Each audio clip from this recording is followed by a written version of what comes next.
Indri, já vou deixar o seu microfone ok, tá? Já ligado. E aqui a gente está na contagem. Vocês só não estão vendo, mas eu já falta 1 minuto agora. Quando faltar 5 segundos, eu vou contar 5, 4, 3, aí o 2, 1, você se conta na cabeça e pode começar direto, tá bom? Show. Bom evento para todos.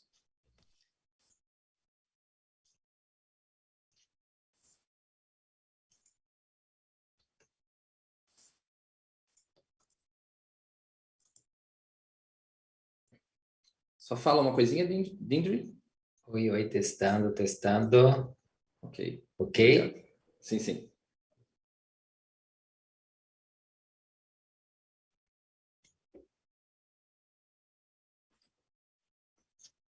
Ah, vai iniciar agora. Não sei se você viu aí no... Oi, ficou mudo. Sim, sim, eu estava falando com outra pessoa. Então vamos lá. Tá ok. 5, 4...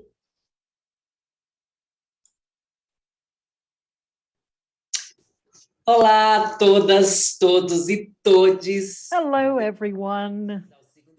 Welcome to the second forum of LGBT plus LGBTQ2 plus forum. It is a pleasure to talk about this very important topic for our society, the topic of diversity. So I'm going to describe myself to everyone today. I have a Chanel hairstyle and it's purple. I have red roses on my head and some rainbow threads on my hair. So today we're going to talk about safety, diversity at school, and jobs for the LGBTQ2 plus people, diversity in culture, and memory and the legacy of LGBTQ2 plus.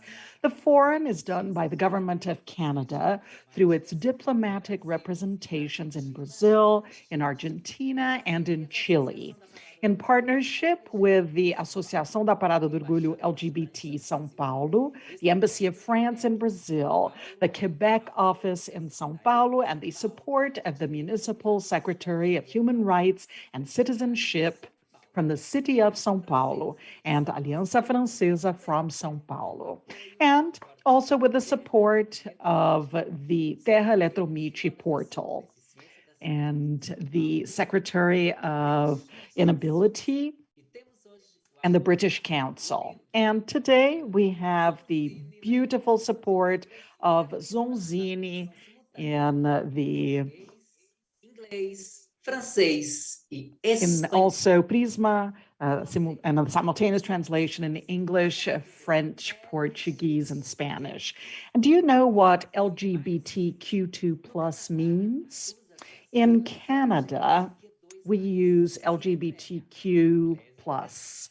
That has to do with lesbians, gays, bisexuals, transvestites, transsexuals, queer, and two spirits, which is for gender in Indian. And besides LGBT that we already know about, Q is used for queer, which in English means strange, eccentric, that is different from the standards. And 2S for two spirits, that comes from the Indian tradition in North America. Well, several Indian populations, they have terms for transgender population, variation of gender or identity of the gender. And with the religious European colonization, many of these did not exist anymore. But then in the beginning of the 90s, indigenous groups, LGBT plus, they decided to recover their customs and traditions. And they suggested two-spirit to talk about the third gender. And also the male and female spirits. and then providing a welcome for everyone who is listening to us, starting with the debate panels. And now we're going to receive Jennifer May, the Ambassador of Canada, to say a few words for us. Good morning, Jennifer. Bom dia, Gina. Good morning, everybody. Bonjour e buenos dias a todos, todas e todes. Olá, senhoras embaixadoras e queridos colegas Reed Sears e Michael Gort, senhora embaixadora da França, Brigitte Collet, Jason No, cônsul e diretor de escritório do Quebec em São Paulo, senhora Soninha Francini, secretária de Direitos Humanos da cidade de São Paulo, e senhora Claudia Regina, presidente da APO LGBT. Agradeço novamente a parceria da Associação da Parada do Orgulho LGBT de São Paulo nesta iniciativa. E novos parceiros, como a Embaixada da França em Brasília, a Aliança Francesa em São Paulo e o portal de notícias Terra, Prisma e Eletromídia, que nos ajudam na transmissão do fórum. Muito obrigada a todos. É um grande prazer estar aqui hoje abrindo a segunda edição do Fórum sobre Direitos LGBTQ2+, especialmente em um dia tão especial, o Dia Internacional contra a Homofobia, Transfobia e Bifobia, que é comemorado em mais de 130 países. Avançar como apoio à democracia e direitos humanos é uma prioridade central da política internacional do Canadá. Os direitos humanos são universais e indivisíveis. Todas as pessoas devem desfrutar dos mesmos direitos humanos fundamentais, independentemente de sua orientação sexual, de sua identidade e expressão de gênero. Hoje nos unimos aos membros das comunidades lésbicas, gays, bissexuais, transgêneros, queer, dois espíritos e intersexo no Brasil, no Canadá, na Argentina, no Chile, na França e em diversas outras partes do mundo onde nos assistam, para reafirmar seu direito fundamental de serem tratados como igualdade. Os canadenses acreditam que uma sociedade diversa e que preza pelo respeito de todos os indivíduos igualmente é uma sociedade mais próspera e mais dinâmica. Reforçamos com esse fórum nosso compromisso de promover e de proteger os direitos humanos das pessoas LGBTQ2+. Também estamos engajados na construção das alianças globais necessárias para combater a intolerância contra indivíduos e comunidades LGBTQ2+. O Canadá, como antiga co-presidente da Equal Rights Coalition, uma rede de estados, organizações multilaterais e sociedade civil, continua a desempenhar um papel central e está comprometido em promover o pleno e igual desfrute dos direitos das pessoas LGBTQ2+, em todo o mundo. No Brasil, temos trabalhado com vários parceiros da sociedade civil, como a APO LGBT, e governos regionais e municipais para promover a igualdade de gênero, a diversidade e o respeito. O governo do Canadá está presente nas paradas de orgulho LGBT desde 2016 na cidade de São Paulo e desde 2018 nas cidades de Brasília e do Rio de Janeiro. Por meio do Fundo Canadá de Iniciativas Locais, já apoiamos instituições ao redor do país com iniciativas relacionadas à diversidade, inclusão e direitos LGBTQ+. A inclusão é um princípio da democracia, governança por e para todos, onde ninguém é excluído da vida pública e onde todos contribuem com sua voz e sua individualidade. Os governos democráticos têm o dever de promover políticas públicas inclusivas para que ninguém seja deixado para trás. Eles têm a responsabilidade de fomentar sociedades inclusivas que não só respeitam a diversidade, mas as celebram.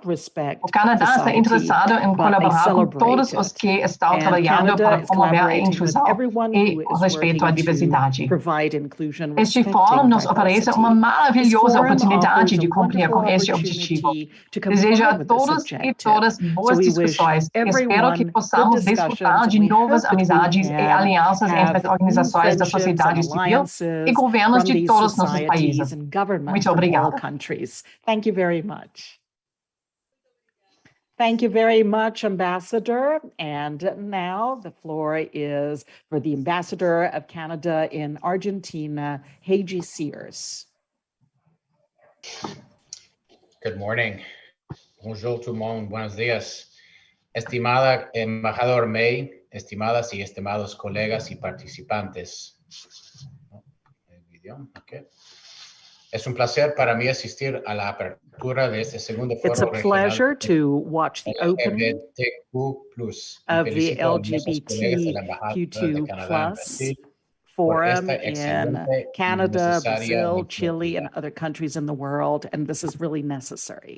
Nuestra embajada de Canadá en Buenos Aires, our embassy in Canada in Buenos Aires for several years has had a leading role and a frequent role in the defense and protection of the human rights of the LGBTQ2 plus community in Argentina as well as in Paraguay. And this month celebrates the World Day of Transsexuals, and we have increased our messages in this event. In the multilateral level, Canada and Argentina are important voices in terms of human rights, and this is dedicated to the protection of the LGBTQ2 plus population. In the next meeting, this will be a high-level meeting, and this will happen in Buenos Aires. Through the Canadian Fund for Local Initiatives, we commit ourselves to the advances of human rights of the LGBTQ2 plus population, and we support organizations that consider diverse families in Argentina because of the rights and also in Paraguay. And we have a cultural program. We also work with entities that have the objective of working with LGBTQ2+. For example, the Queer Cinema Festival that happens in Buenos Aires. And this is the cultural part of the trans community that happens in Buenos Aires. And each of these groups will share their experience, and this will be part of the forum. This forum is a unique platform, and it is supposed to reinforce and work together according to the reality so that everybody can actually have their rights respected and facing discrimination and not having problems because of it. And thank you very much.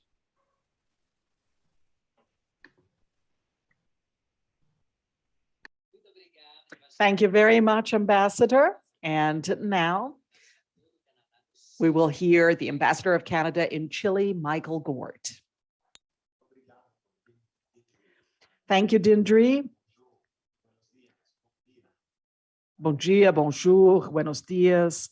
First of all, I would like to thank our coordinators in São Paulo for their incredible work in the organization of this event. It is a pleasure to be with you this morning virtually in a space where different missions and organizations are working together to be able to have the second version of the regional forum about the rights of the LGBTQ2 plus population.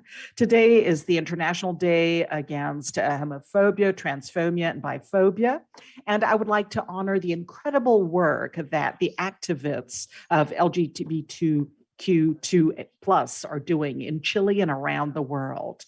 Most of you have talked about very painful fights to be able to do something for the general community. And I think it's very important to recognize all of this hard work that you have been doing and that we have been doing supporting you. So today we are going to continue creating awareness in our countries about the challenges that we see facing us. This is a sample of what we have seen. For example, this year, the work of the LGBTQ2 plus community, LGBTQ2 plus community, they approved the matrimony in the 32nd country in the world. So we're talking about equality, diversity, and inclusion. And that's why we have in Chile all of the efforts to promote the LGBTQ2 plus rights in the region. But we still know that there's still a lot to be done. From the perspective of the Canadian government, it seems to be important to look at the challenges that this community is facing. And it is necessary to look at these challenges and the structural barriers that the people in the community have if they are migrating, if they are above 18 years old, if they actually belong to some sort of population. So been working with this for many years with other countries and with the government to create credibility in terms of the importance of the equality of rights.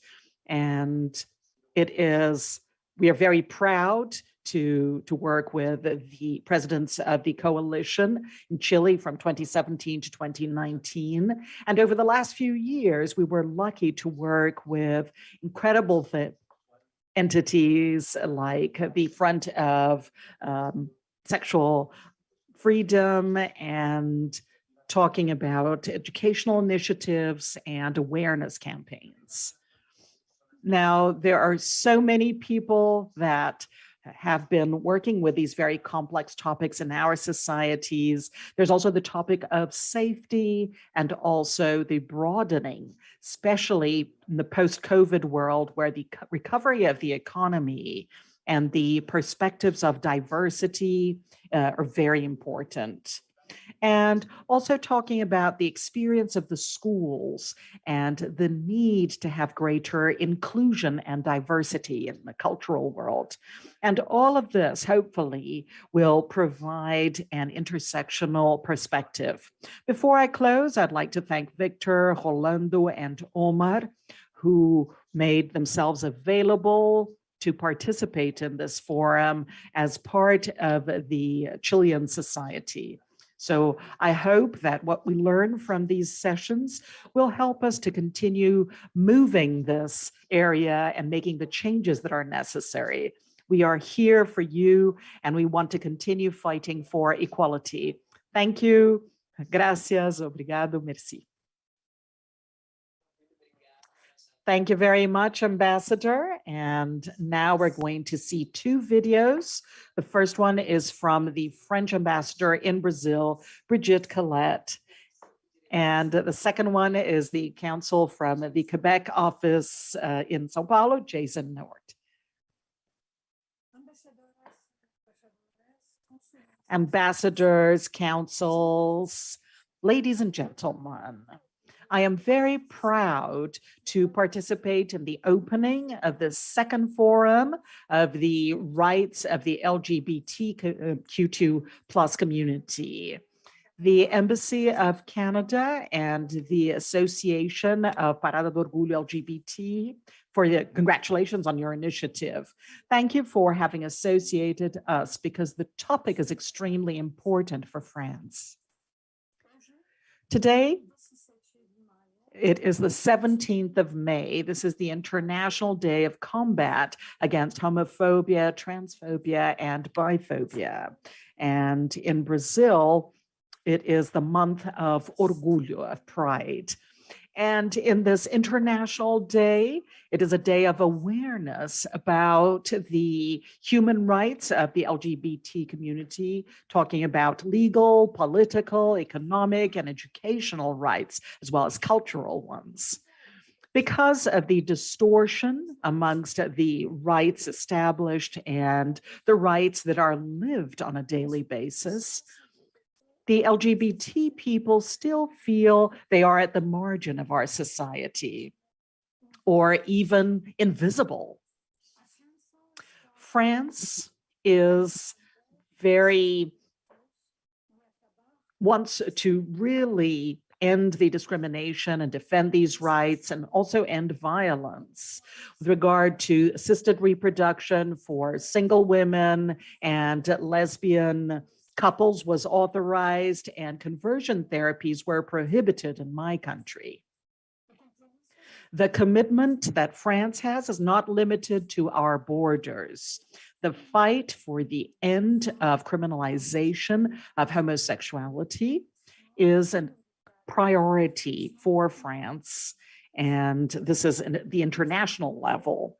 Unfortunately, until today, homosexuality continues to be a crime in more than 70 states, and 10 of them talk about the death penalty.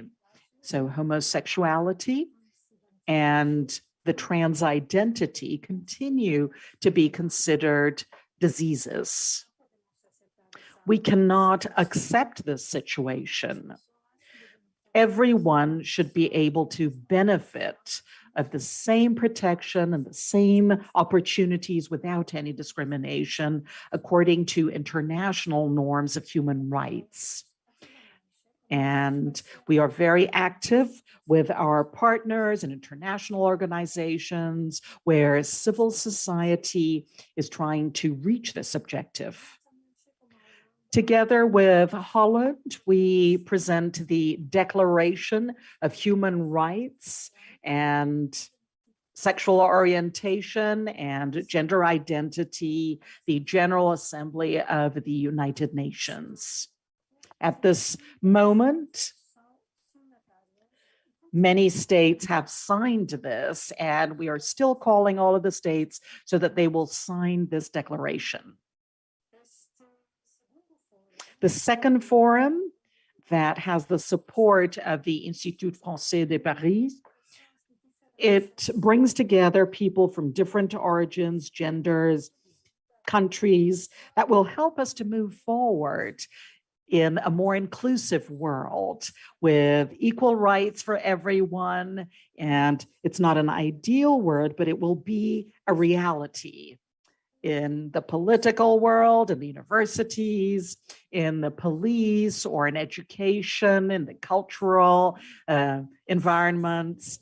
These different points of view are going to come from 7 different countries: Brazil, France, Canada, Chile, Argentina, Ireland, and the UK.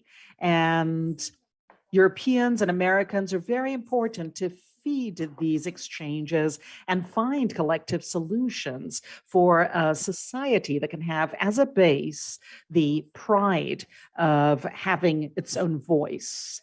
Finally, I would like to thank warmly everyone who has contributed, close or far, to the organization of this event.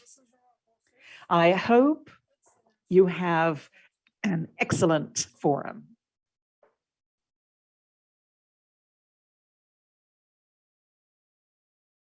I am Jason New, and I am the director of Quebec and São Paulo and General Counsel of Canada in São Paulo.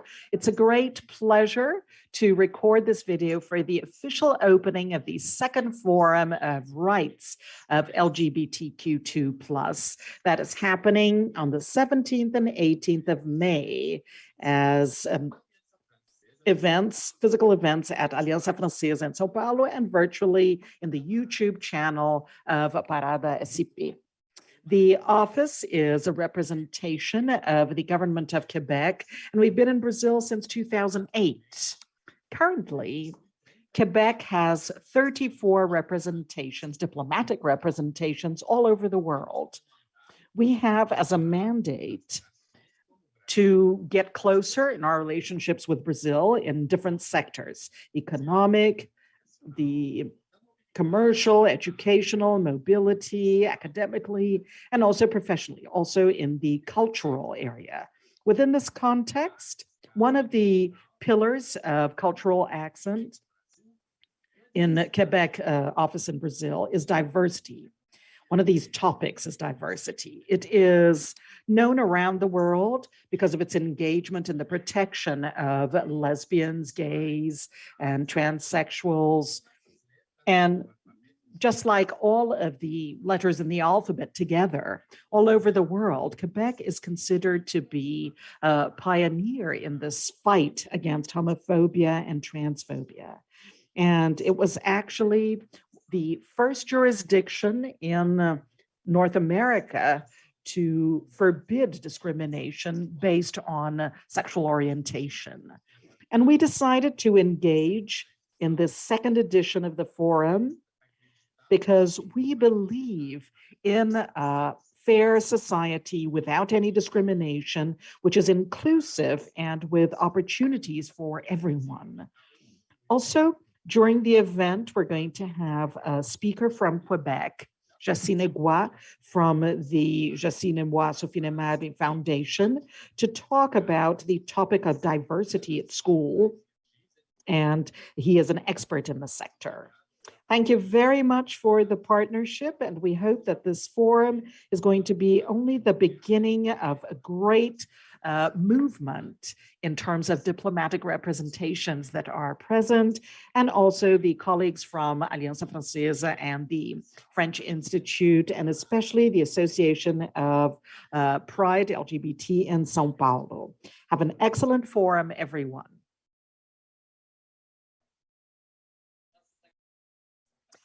Thank you to Bridget, the ambassador, and the council, Jason. And now I would like to invite Sonia Francini, the Secretary of Human Rights and Citizenship from the City of São Paulo, to listen to her words. Good morning. Good morning to everyone who's here with us. The council presentations, the leadership from society in general, the people from the parade, and everybody who is joining us through YouTube and other channels.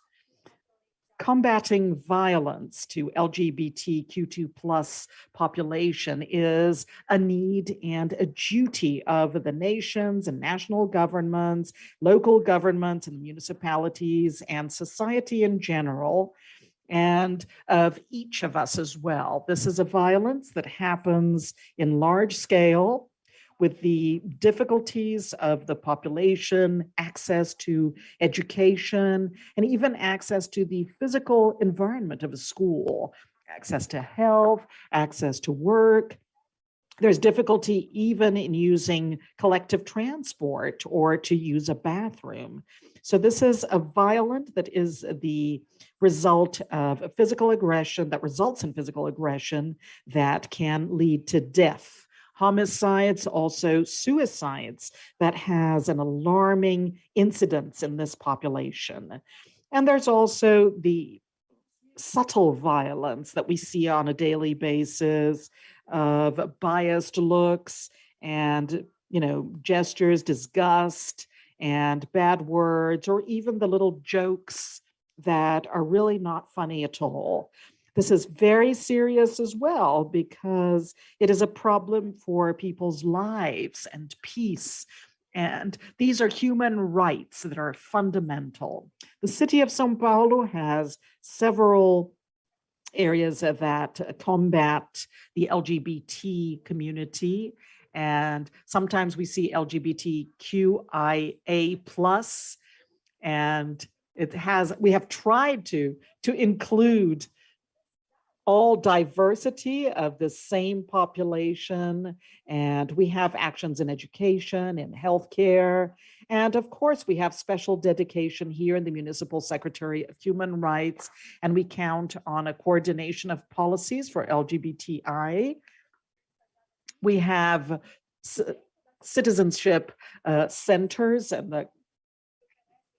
in the center of the city that provide psychological support, legal support, and socially as well. They also promote the education and awareness and integration of the different public services and society in general. We have a mobile unit that moves around other points of our city. And what I thought was very interesting in one of the visits, this mobile unit had the information that they have provided more parents who are concerned with their children to see to what extent this work has in São Paulo. The city of São Paulo signs several international commitments in this area, and we ask for the support of all of you to be able to disclose what has been instituted, what has been established, and that should always be broadened and work better. But it's important for the population to know about these forms of access to our work. Also because this is violence that also happens inside our homes, and we definitely need to have access to all these people. So you can count on us in the city of São Paulo, and we also count on all of you. Have a great forum. Thank you very much, Secretary Soninha. And now I'd like to invite Claudia Regina, the president of the Associação da Parada do Orgulho LGBT in São Paulo. Good morning, Claudia.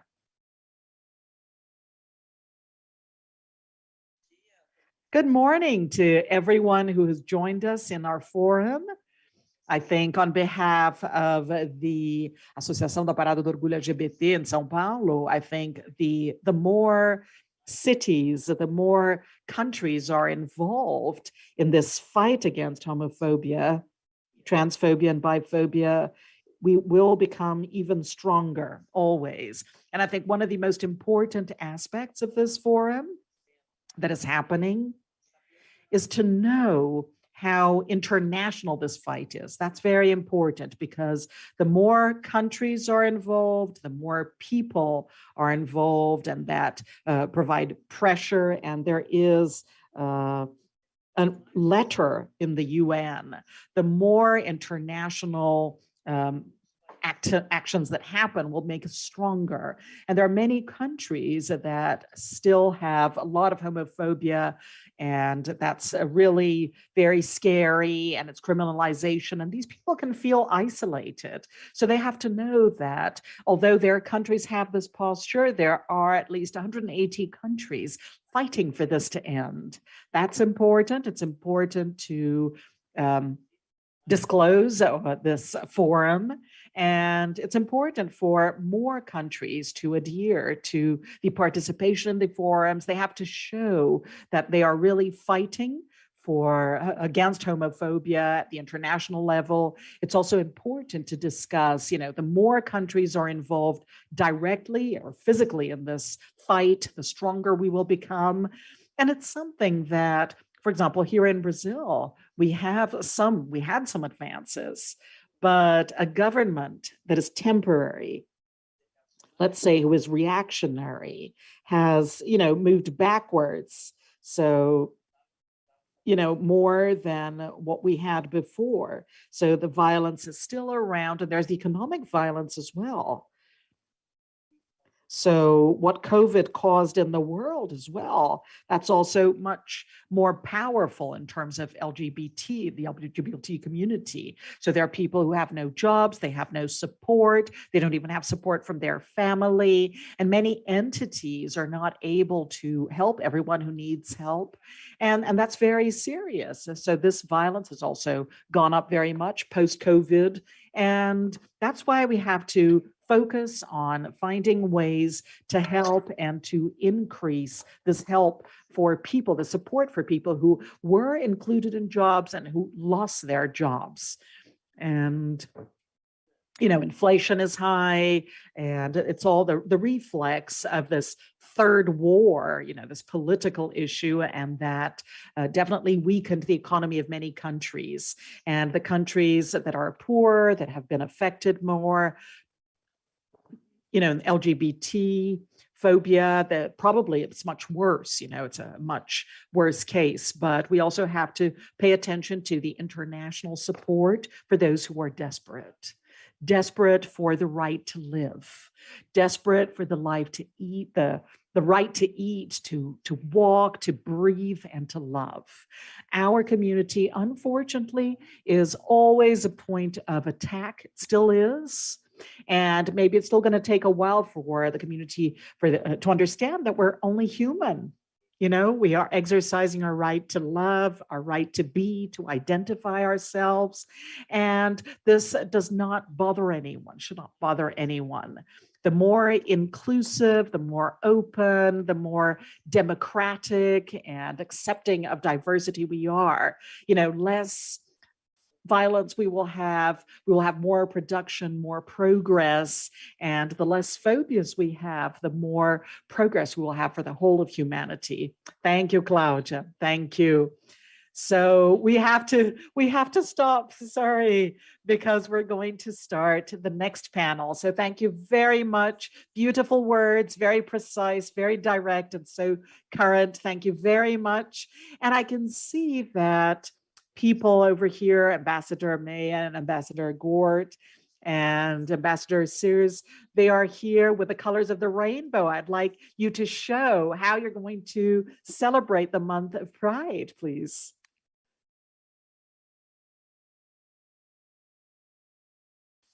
Ambassador May, where are your colors?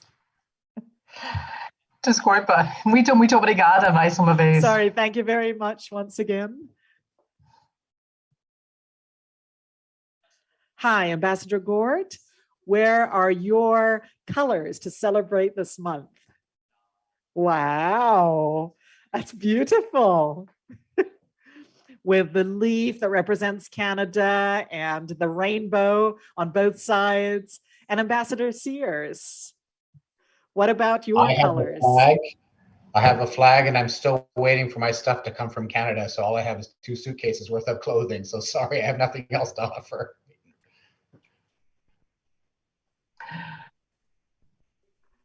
Great. Thank you very much, everyone.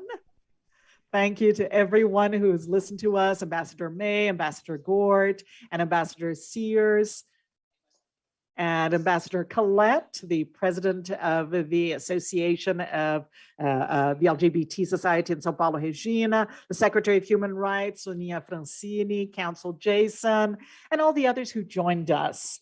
So stay with us because now we're going to start our first panel with a debate about LGBTQ2A+, and we're going to be able to talk about right to safety. So stay with us. Just drink some water, go to the toilet, and we'll be back. We'll be back really soon.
Hello, everyone. It's me again. I am here to moderate the panel about LGBTs and the right to safety. And with us, we also have the beautiful Karina Zonzini in the interpretation of sign language and Prisma Tradução in the simultaneous translation of Portuguese, English, French, and Spanish. So starting our first panel in the second forum of LGBTQ2 plus or LGBT plus, we have the difference of the abbreviations because in Canada, they talk about LGBTQ2 plus that talks about lesbians, gays, bisexuals, transvestites, transsexuals, queer, and two-spirits. Two-spirits, or two-spirits is an indigenous denomination. And besides LGBT that we already know here, that is used for queer, and it's different in English, and it's a different, eccentric, different from the standards.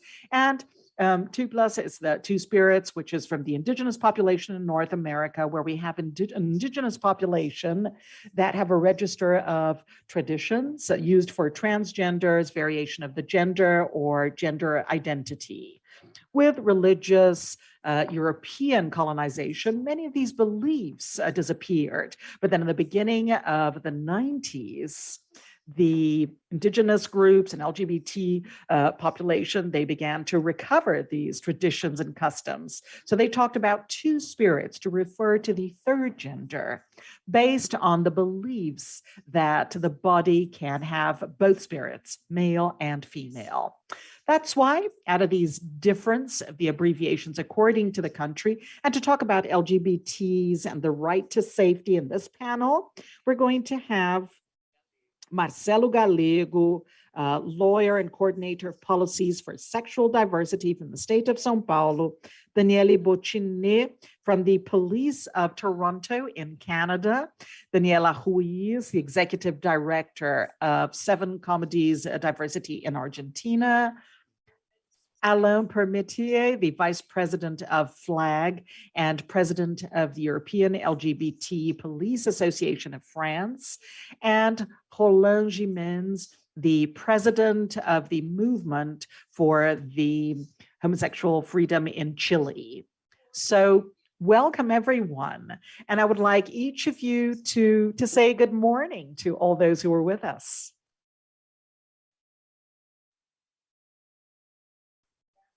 Good morning. Good morning. Good morning, everyone.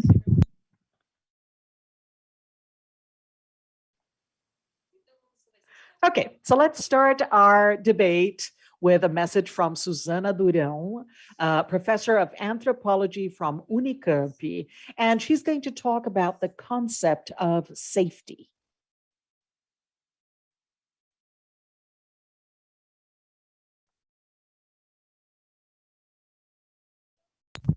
Okay, can we have the video, please? My name is Susana Durão. I am a professor of anthropology at Unicamp. So talking about safety, which is a broad concept. At the end of the 80s, after the Cold War, the safety began to be done as something common, or human safety, in the policies for international organizations. And there was a new mark created with the movement of the UN in 94 that talked about safety that was for individuals.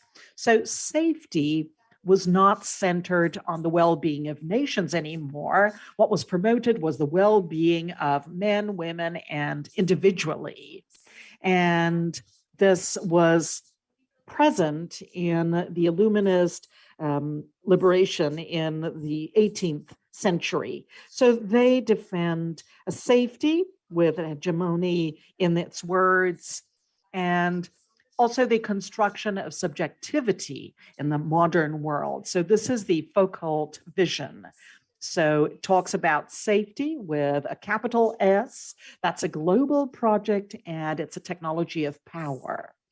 But if power of safety is in these meanings, what we call safety with a small s, it has configurations of its own. For example, for some anthropologists, it's important to look at human safety as from how people build and put on the social aspects after wars and catastrophes and threats. For others, safety is a human aspiration. It's an anthology and a look at the future and a permanent risk. Now, looking at safety, it really depends on plural policies, and there are some incredible effects as well. There are some details involved. That's why some anthropologists said that you cannot talk about safety as something that is antagonic to safety or violence. You have to look at the different settings and the different compositions and the players in this field. And that's why we have to pay attention to these new conservative aspects that talks about electorate power and not looking at the horizontal power of the public services. And then at the same time, we also have to pay attention to the progressive and anti-racist progression. Talks about prison and police at any cost. So safety is definitely a great field of disputes.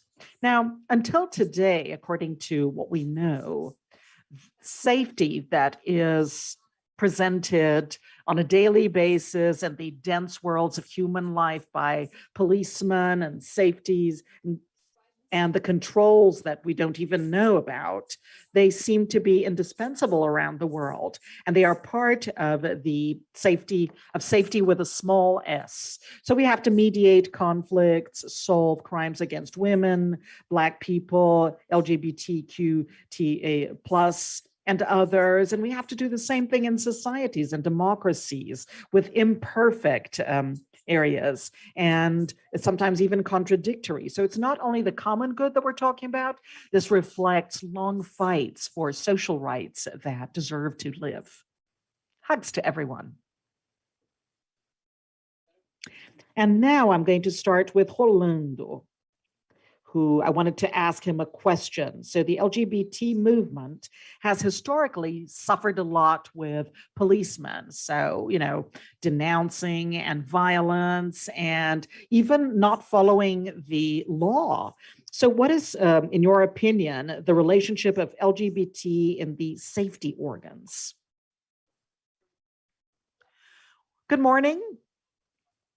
Hello to all of the ambassadors and activists of the university who are connected in this forum on this very important day for everybody's life around the world. The safety topic is very complex, and there are several aspects. And the topic of safety, when we talk about a certain area or a threat or physical integrity, there's also safety related to the vulnerable population. So it is different from how this is seen by the police and by society. They see it differently. The population of people who migrated. And definitely it does not apply safety. It's not the same sort of safety that applies to other areas. And definitely there are several aspects that are questionable. So this also has to do with social safety, and they should have access to this sort of safety, accessing the rights to safety. And sometimes we don't have access to public policies. And that's a very complex topic for those who are more vulnerable in society. So there's no doubt that the healthcare problems, education, housing problems, they are all problems related to private safety. And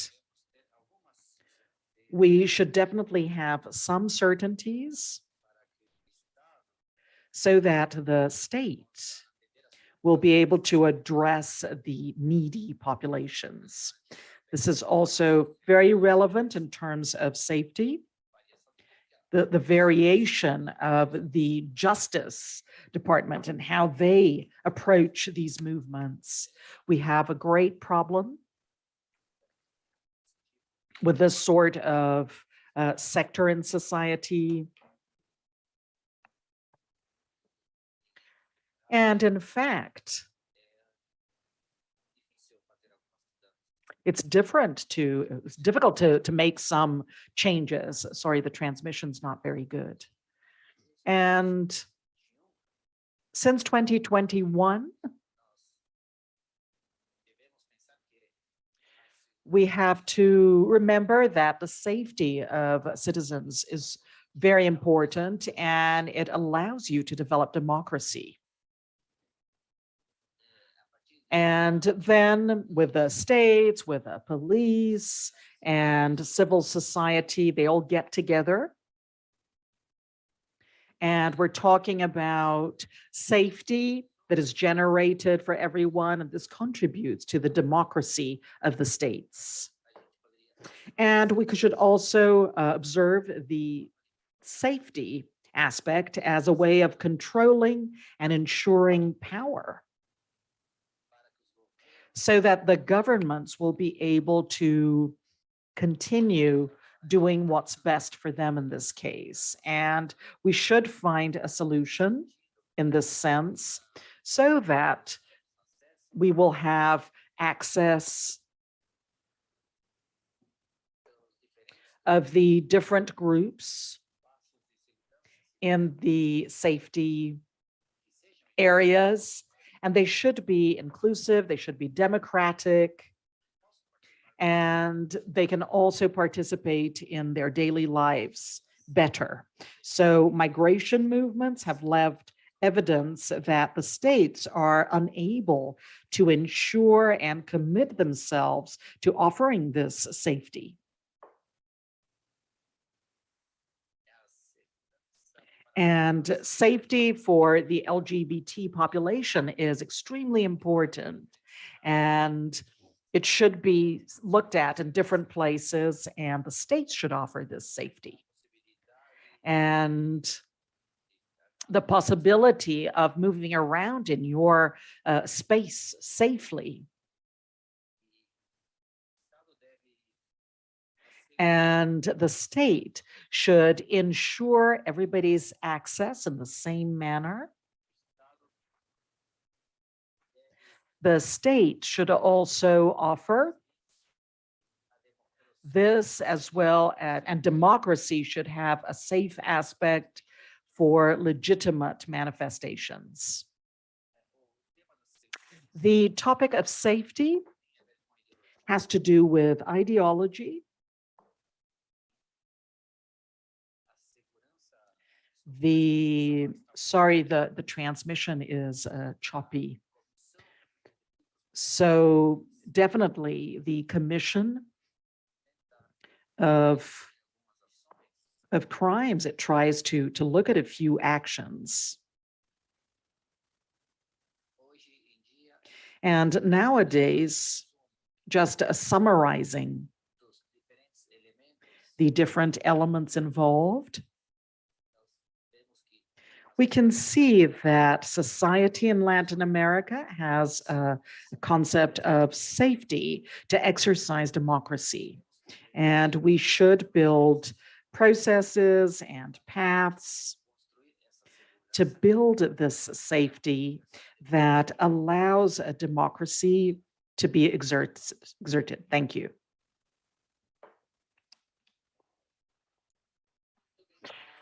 Thank you very much, Rolando. You could see that safety is also part of democracy, and we have the right to safety as an LGBT. So Daniele, you were part of the public servants in the legal area and also the federal services in Argentina. So what was that experience like? Because you know about the LGBT community, and you could also see how this legal system works. So did you feel any resistance? Hello, how are you? Good morning. I would like to thank you, first of all. Actually, in Argentina, we have a law, which is 26743, which is the gender identity law, and it was decreed 10 years ago. And the pathology, all the communities and this identity that should be supported by the state. We know that we should, when we talk about criminalization in the state, we have to educate those who say, in quotation marks, they take care of our bodies and our lives and our safety, it's really very complex. And we transvestites, transsexuals, transgenders, we live through this situation.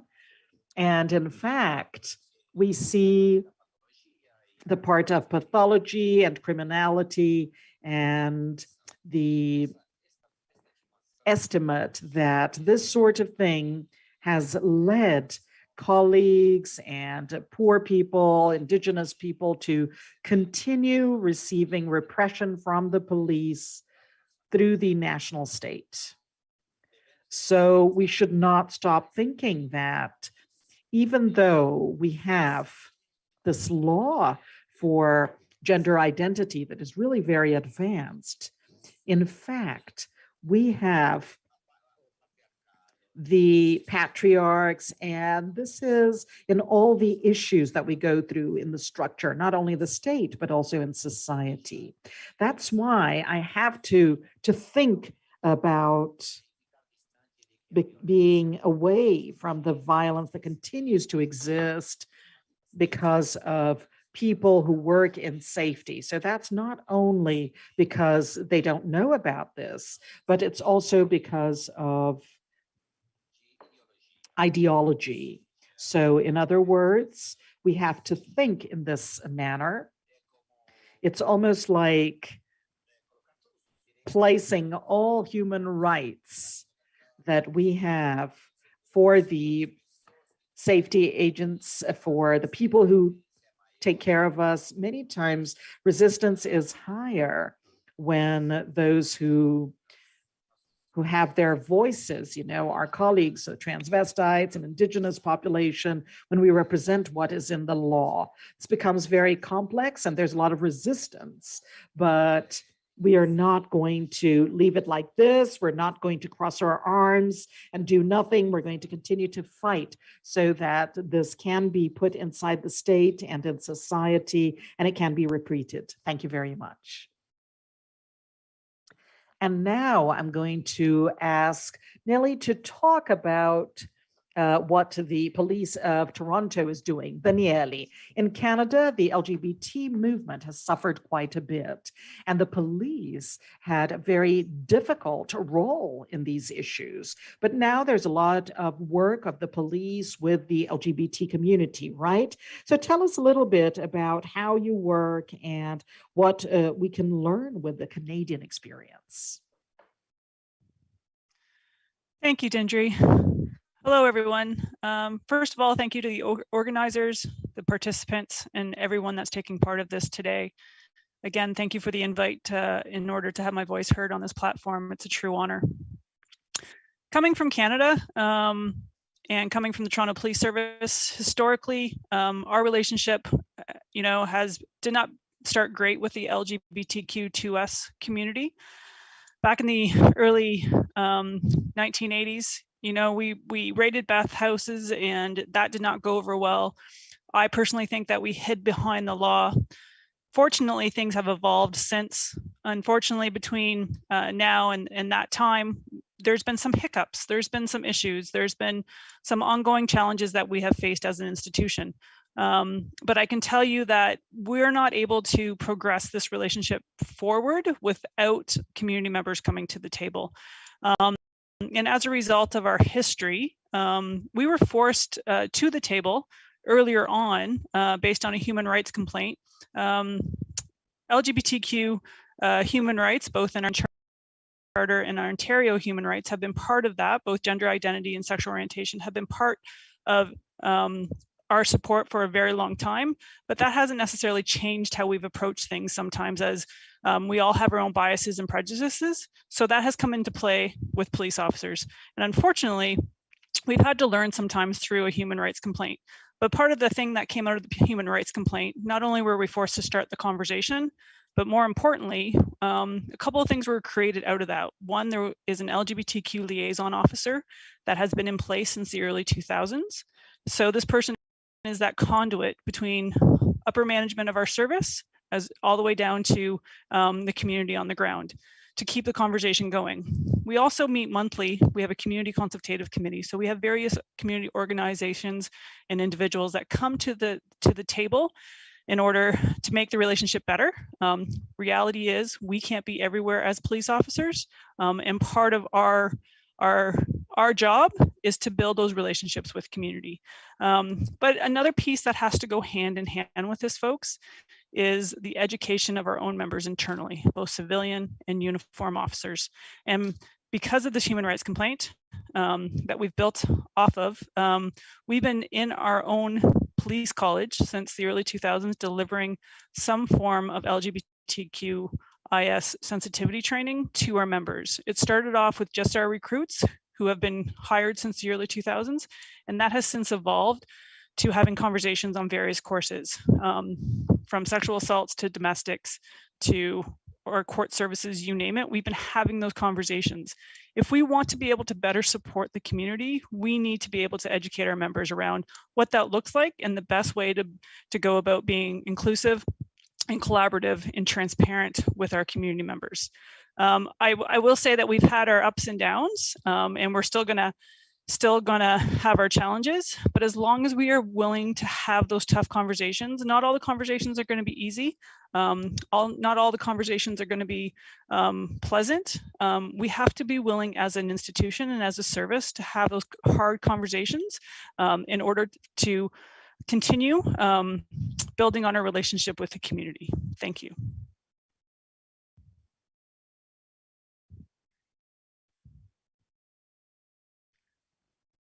Always, that is the message that we should always have. Now I'm going to ask Alain the same thing as Danielle, but considering in the French text and the European context. So Alain, could you tell us educational work that you've been doing inside the French police to improve relationships with the LGBT community and also in other European countries? How does that work? Good morning. Thank you for inviting me to participate today. In Europe, we have a law that changed a lot in the 80s because there were laws before. The fact of being an LGBT, part of the LGBT community. And since the 80s, everything changed.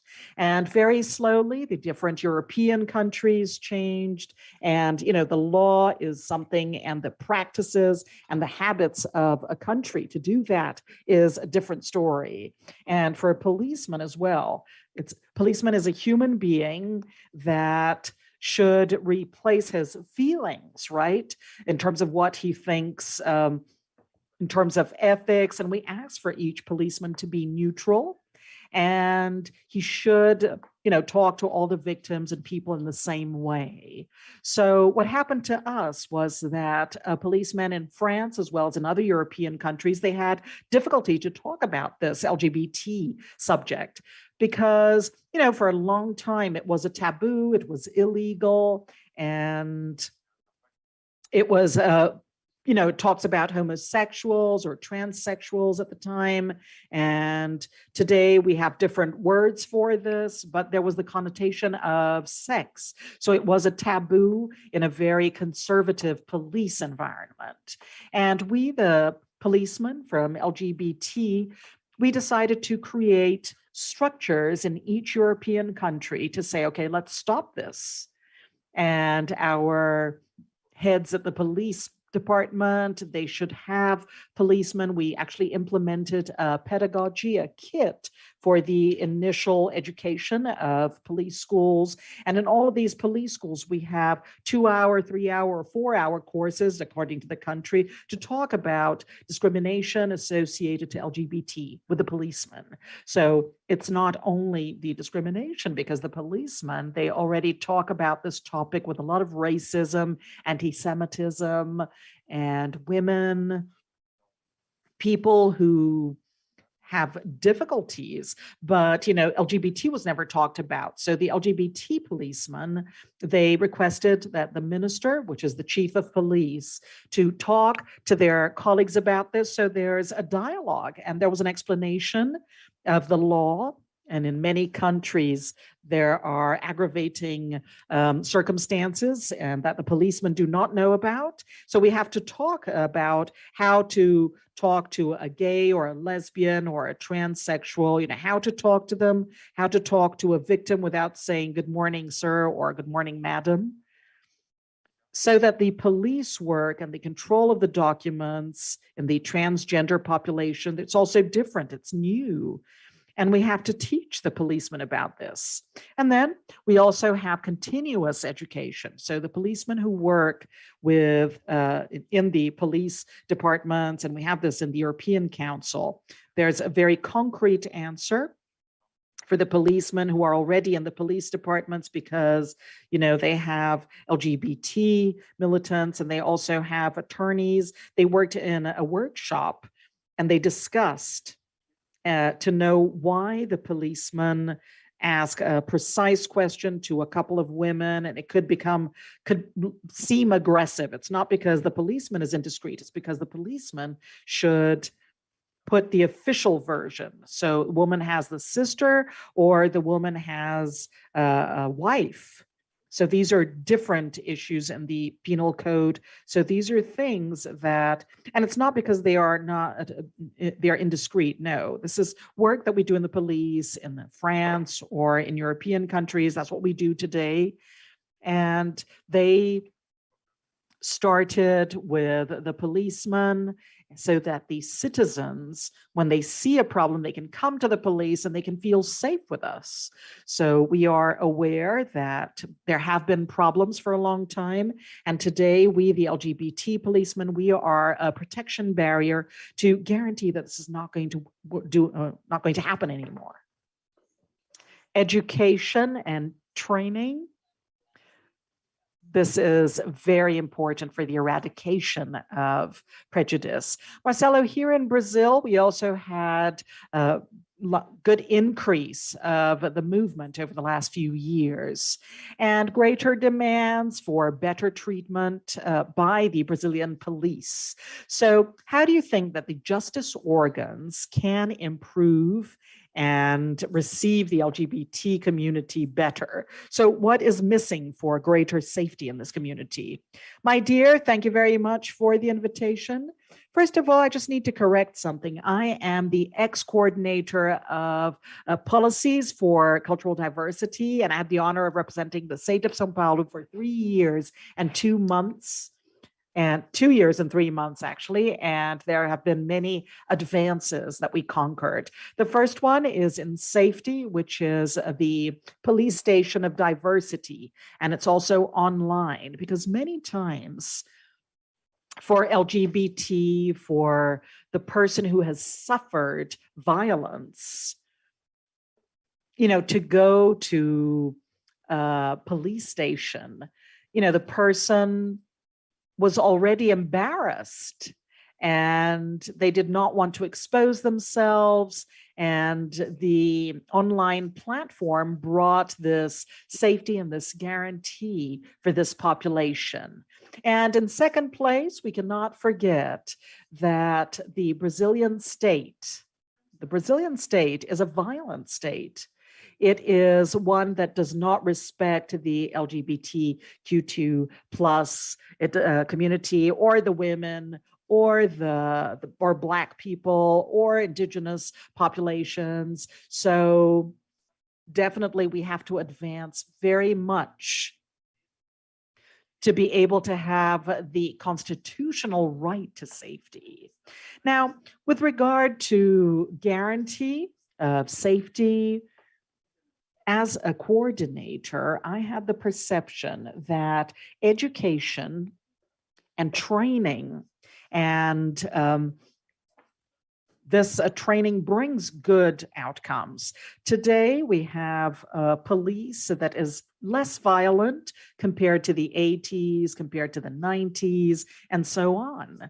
And we have advanced quite a bit. The Brazilian state, with the decisions of the Supreme Court, federal Supreme Court, and also in São Paulo, we also had a law, a pioneering law of combat to LGBTQI plus phobia, the municipality of São Paulo, the public equipment. We have a network of protection. We have an active ministry and public defense as well, and healthcare as well. All of this is active together with the civil police, the military police, and we cannot forget the civil guards of some municipalities. So we have an advance, but always with education in human rights, always with education and training and so on.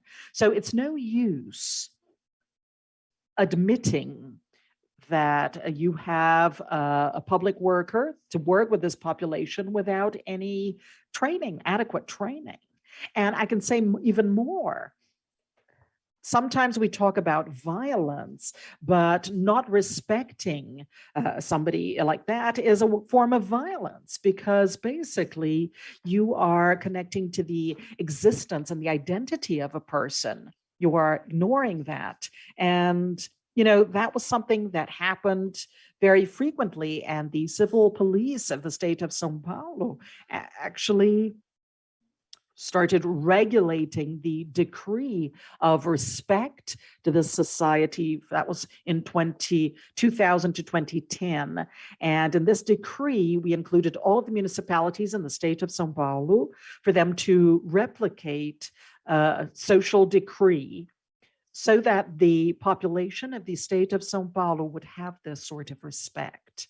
But the state of São Paulo is also a reference for other states.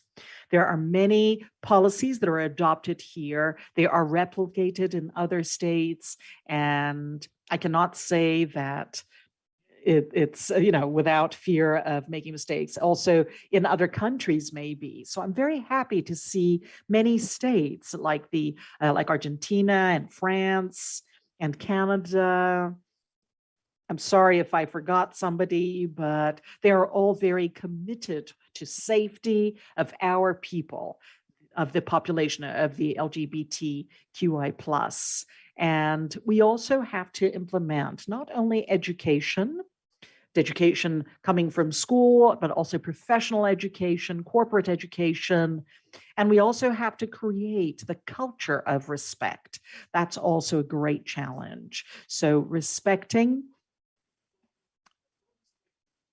all people so that all people can respect the existence of other human beings. So human diversity is huge. It is beautiful. It is wonderful. And we have to respect it. And the state of respect, it actually takes care of its people. It's just like the president of Parada Gay said brilliantly. So we have a federal government that does not respect anything, no one. And we also have to combat the extremes. So the extreme right that takes us away from, tries to take us away. And we also have to combat the hate discourse. And we have to combat many things. But although I'm a lawyer and I'm a white man and gay, I have to recognize the privileges I have, but I also have to understand that I am part of the problem, because if I understand that I am part of the problem, I will also be part of the solution. And we have to get together. We have a Supreme Court that is active. We have states and municipalities that are very committed to diversity. And we also have this as part of democracy. And we have some legislative houses, and we also have the Order of Lawyers in Brazil. Without the presence of a lawyer, there is no justice, and this is in the Constitution. So when you respect the Constitution, you are respecting the democratic state of right. And the state has to respect all diversity, all plurality, and all of its people. Because here in São Paulo, for example, we have people from around the world, and we have several creeds, we have several cultures, we have people with disabilities, we have several colors, we have several loves, and we have to fight for our rights, but we also have to fight for respect. And that's why when we talk about respect, we have the SP of São Paulo. It's in our DNA. It is a state and a municipality that is a pioneer in public policies. And we have to fight so that there is no turning back in terms of everything that we managed to achieve. And if we are a state of respect, we also have to respect science, because science created our world today. It was science that recognized that homosexuality is not a disease in 1990 on the 17th of May. And Brazil was a pioneer here because 5 years ago, they had already recognized it, this advance. So the legal world, the public power, the social movement, science, everybody together, we have to fight so that we can guarantee, we have to fight for unity and fight against LGBT phobia. Thank you, Marcelo. Thank you. Thank you once again. Education and training. These are the pillars that strengthen the culture of respect. So now we're going to go into a dynamic. It's going to start with Rolando, then Daniela, Daniele, Marcelo, and Alain. Why do you believe that it is still a huge taboo to talk about LGBT rights in the crucial corporations? So the justice entities that should defend us, they're the ones that help us to perpetuate prejudice and violence. And how can we change this? Well, I believe that with the visibility,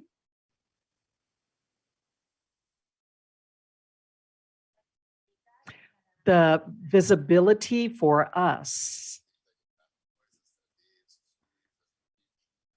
the indigenous population that we can build in Argentina, this law of gender identity, this is something that everybody should do. It has to be the visibility, the way that we express ourselves in terms of where we are.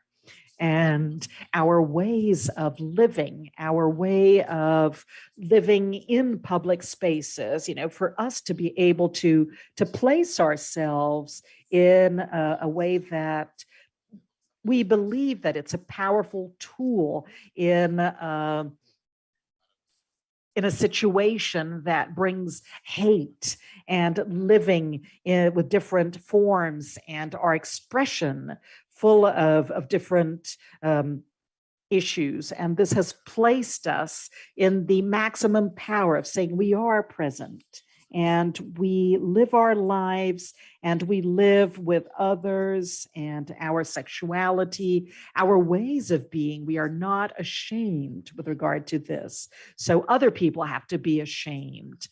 And indigenous people, transvestites that come from poverty, our companions in the territory. We have worked a lot with this sort of thing in the city halls And we are not ashamed.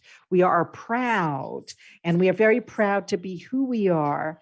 And that's why we continue to fight in the different territories with all of our companions and brothers and sisters and all the diversity that we see to change this culture and to place ourselves in our families and our indigenous mothers and our families that have left other teachings. So it's much better, it's more communitary, and it increases more the love. So I think that everybody should understand that this is going to include a different way of living in a world and how we live in this world. So thank you very much. And there's something that I'd like to leave. It's a message from a colleague that also works with international human rights. She is an indigenous person, and she died a while ago. And she's with us in this capitalist world. In the capitalist world, we should have the courage to be a butterfly, and we are the butterflies in this capitalist world that continues to provide violence and kill us. Thank you, Daniela. And now we're going to Rolando.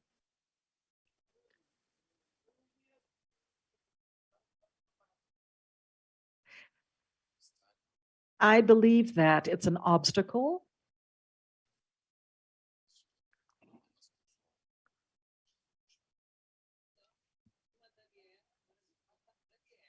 Okay, from Daniela, we're going to Daniele. I think for a long time, as an institution, a policing institution, it's been ingrained, not only in society, but in the institution, that they've stuck to that binary system, right?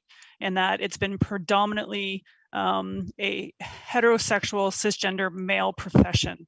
But I think now, with being able to provide a space for people to live authentically and be visible within that space, that's how we're going to change the conversation. And I know that's how I was changing the conversation as the LGBTQ liaison, but it's those before me and those that will come after me that have to continue that conversation in order for things to change and for that mindset to change. And I will tell you that part of the reason things are changing within our service is because of the leadership we have above as the chief of police and our deputy chiefs who are willing to show that support and be visible as allies. And we can't do the work that we're doing without our allies within the service. But I will stress that as members of the policing institution, we have to be willing to be, if we are able, to be visible in order for that change to happen. Thank you.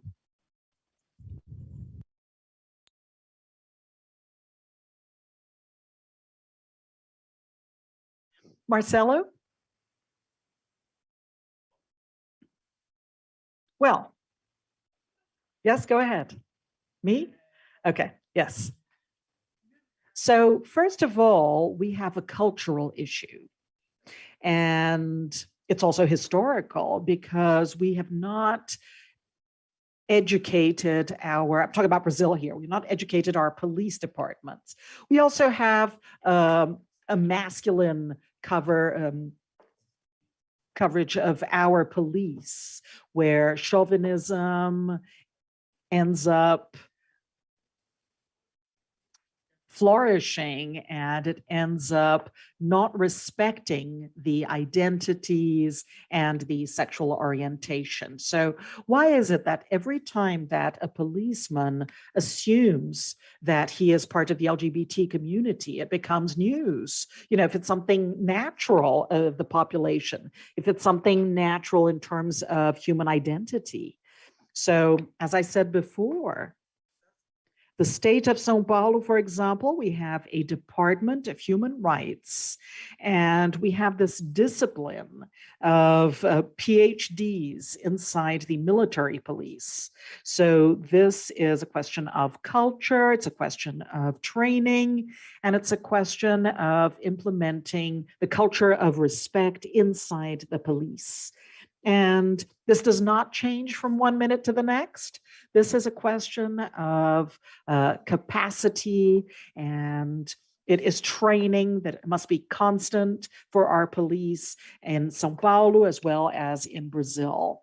And in São Paulo, many times we say that we live in a bubble because outside São Paulo, there are many rights that are not respected, many actions are not respected, many decisions, federal decisions are not respected. So it is a question, a cultural issue, also part of training and also of punishment.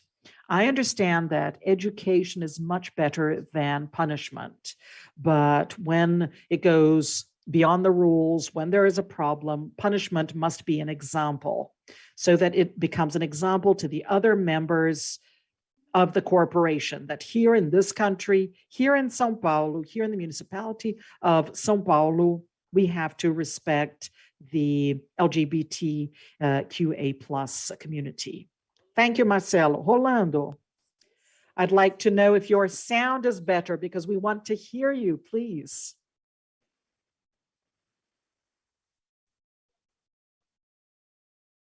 So I'm going to talk about three things. So safety, the training of the police, and definitely this is a requirement of the nation, to train their police. In second place, in the police department, we also have the guards, the police, and this is very democratic. And we also have the police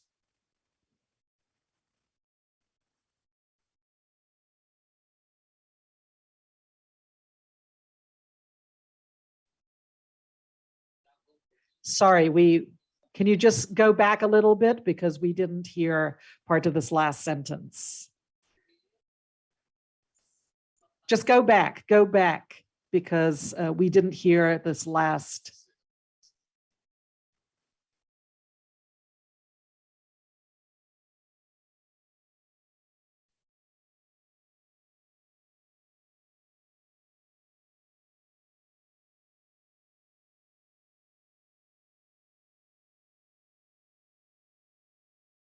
Yeah, Rolando's connection is really not very good, right?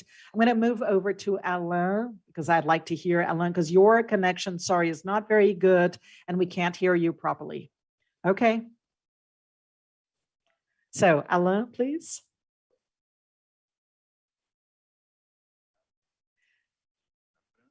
Thank you. So in France, it's been 30 years that the policemen have been, working with men. So we have tried to have women as well as men in the police departments, and they thought about it. They thought that, to be a good policeman, it must be somebody who's virile, somebody who's very macho, and people who had to deal with this. And people had to deal with the interventions and being part of the LGBT community. And they saw this as something negative. So for example, a gay man was less strong in people's minds compared to a hetero man. And they said that a gay man, he looked like a woman because of course, in the minds of these people, a gay is just like a woman because the male is above that, the hetero men. So that was the idea that the police had for a long time. And thanks to the Ministry of France, we were able to, with the help of psychologists, to evolve in terms of this mentality. And today, on the 17th of May, we have the internal communication from the ministry, the chief of police in France that communicates and talks about the World Day against homophobia. And, with specific difficulties, we also have support in the police and also in the LGBT Association in France. So internally, it's important, and it's important to be with the associations, the LGBT associations. We also have the implementation of a connection to help them to make their complaints. So you are victims maybe because you are gay or because you are bi or trans. So whatever it is, you are a victim, and that's the main point. So come to the police, and we will be able to make this connection to create an association with the LGBT association so that they can know about this better and they will trust the work of the police. So this has worked well. And this is what we know at the European and the world level. And we started to create this world network in all 5 continents. So it's definitely something that we have learned in Toronto with our colleague Danielle. And then the LGBT forces are part of the police force. And that's very good to deal with prejudice in the LGBT communities. And in terms of the police, to say that in the police, it's just people like everybody else. We have Black people, we have Muslims, we have LGBT, and the police is the portrait of society. So a policeman is not homophobic in his principles. But if there is a policeman that does something that is homophobic, he should be punished and he should be denounced, because it's not the police. It's one policeman that does this. And this is a very important message to pass on to, because the police has to protect people. So you also have in Europe, in the symbol today, we have for the LGBT people, you have police stations that place the flag. In Holland, in the UK, or in Belgium, and in France, in Germany, sorry, you have some police stations with the rainbow flag showing that the police also defends them. So you can come without fear to our police stations. That's it. Thank you very much, Alain. So we're talking about the taboo of the LGBT in the police departments and what they should do to defend this population. So Rolando has a few problems with his connection, but let's try and hear him because he was saying some brilliant things. But just to summarize, Rolando, we're going to try again because we really want to hear what you have to say, please. Well, the third issue that I was talking about, that the police was talking about, the police is going to be more efficient with safety,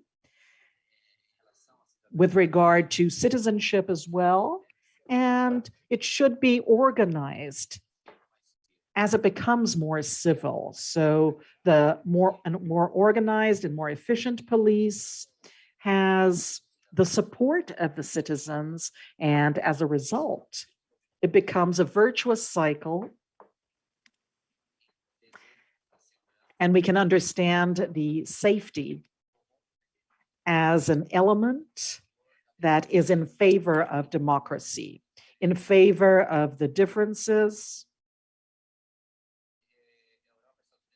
Europe and the United States have advanced a lot in terms of this.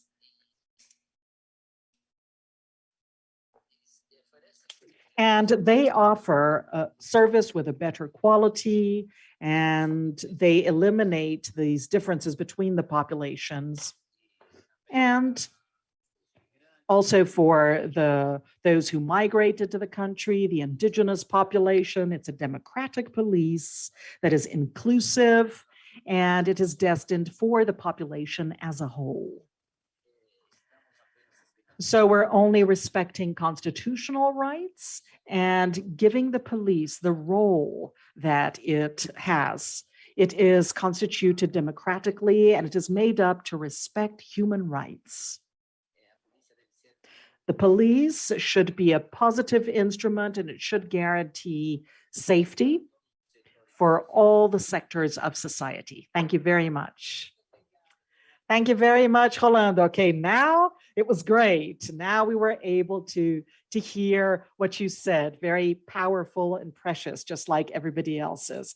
So now we'd like to know about the safety organs and how they can work together to provide LGBT rights, and what are the challenges to change this inside and outside the police organizations. So now we're going to start with Marcelo, then we're going to have Danielle and Alain, Daniela and Alain and Rolando. Well, first of all, we have to, as a civil society, look at the police force not as an enemy, but as allies. So allies who are also dedicating their lives, who are also dedicating their love to their profession for the population. So we have to, join forces. That's part of the context. If there's no knowledge, we have to take knowledge. If there's no light, we have to take light. And, my grandmother used to say that when you have light, you have to be a light bug, right? So disrespect in our police forces, that's not a rule. It is an exception. We have people who are very committed. We have people who definitely do a lot of work, and they're very well prepared in our forces. And civil society has to join forces, not only with the police forces, but also with the public power. It is a public-private partnership, because if I say, okay, this is a government problem, oh, this is a police problem, this is a problem of, this entity or that entity, it's never our problem. If we do that, we're never going to move forward. We're never going to add anything. We're never going to, we're never going to have a league. We have to move forward, and we have to take human rights not only to the population in general, but also to our police forces. We need them, and they need us, whether they want to or not. As a person who contributes, it's also a standard for the policeman or the policewoman. So I demand respect, but I also have to respect, and I also have to educate. And this is social construction. So we did not get to homo wedding, to be accepted from one day to the next. That was something that we built, democracy built, that society built. And I hope, that's how they recognized these unions. Everything is part of something that we're building. And all of this is part of the change in culture. We have advanced quite a bit, but we still need to move forward a lot more, always together, because together we are stronger. Thank you. So before Danielle speaks, I'd like to thank everybody who's watching us. This wonderful live, and it has a lot of information. We are learning about what is happening around the world. Please feel free to send us questions, anything that you want to ask, because Alain, Danielle, Daniela, Rolando, Marcelo, they are here to answer your questions and to talk about their experience in each part of this world that they are in. And with this huge flag that represents diversity, we're all the same, but each of us has specificities and differences inside their region, inside their culture, and showing us the evolution in some countries and how the countries fight against these challenges. So Danielle, please.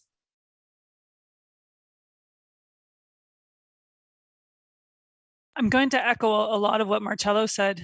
I think at the end of the day, that regardless of what community you're dealing with, as a policing institution, we are dealing with human beings who deserve to be respected, regardless of their religion, gender identity, sexual orientation, whatever it may be. But with that goes hand in hand of the ongoing education within the institution. And we as police officers have to be more than willing to have the challenging conversations, and not only with community members at large, but also within the institution in order for that change to happen. Like Marcello said, we have to continue to work at this and to continue to have those conversations. If we're not willing to come to the table ongoingly, the change will never happen. Thank you.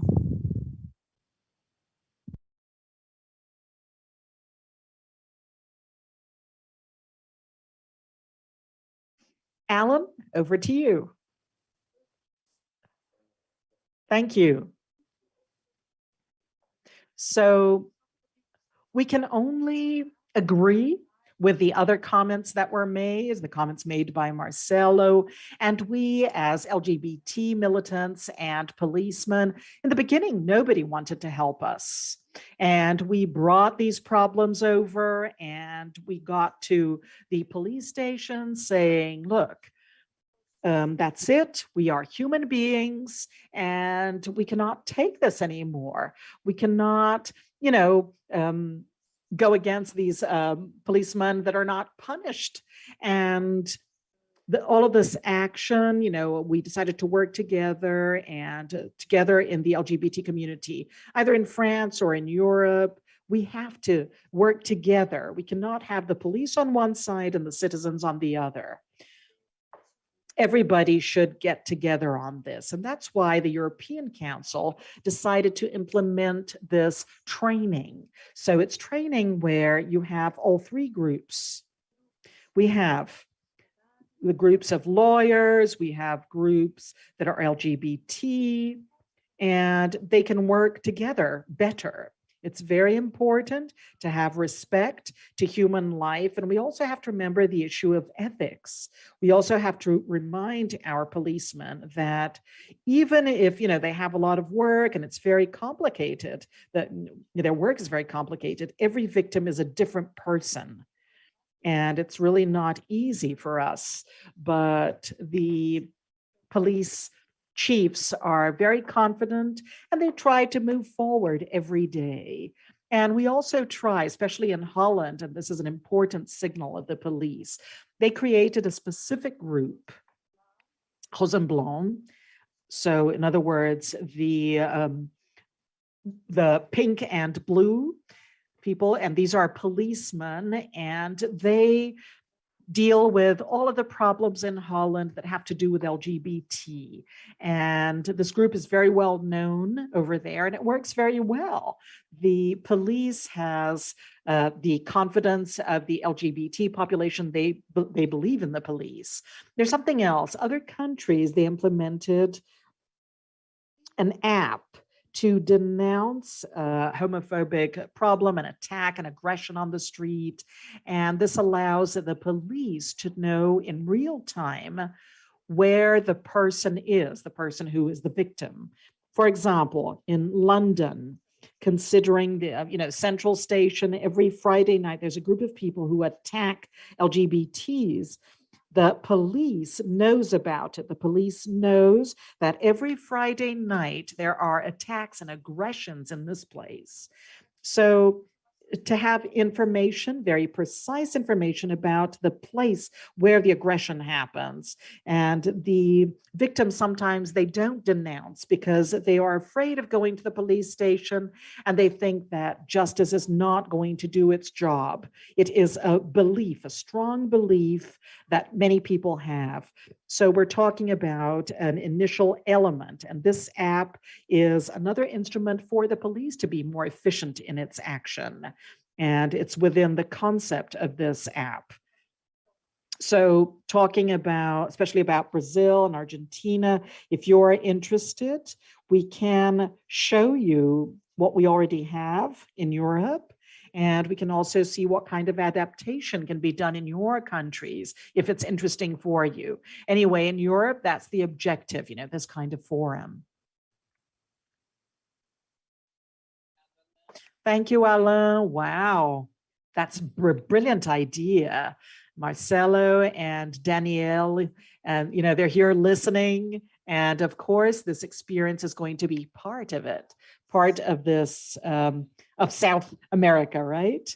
So Daniela, what about you, please?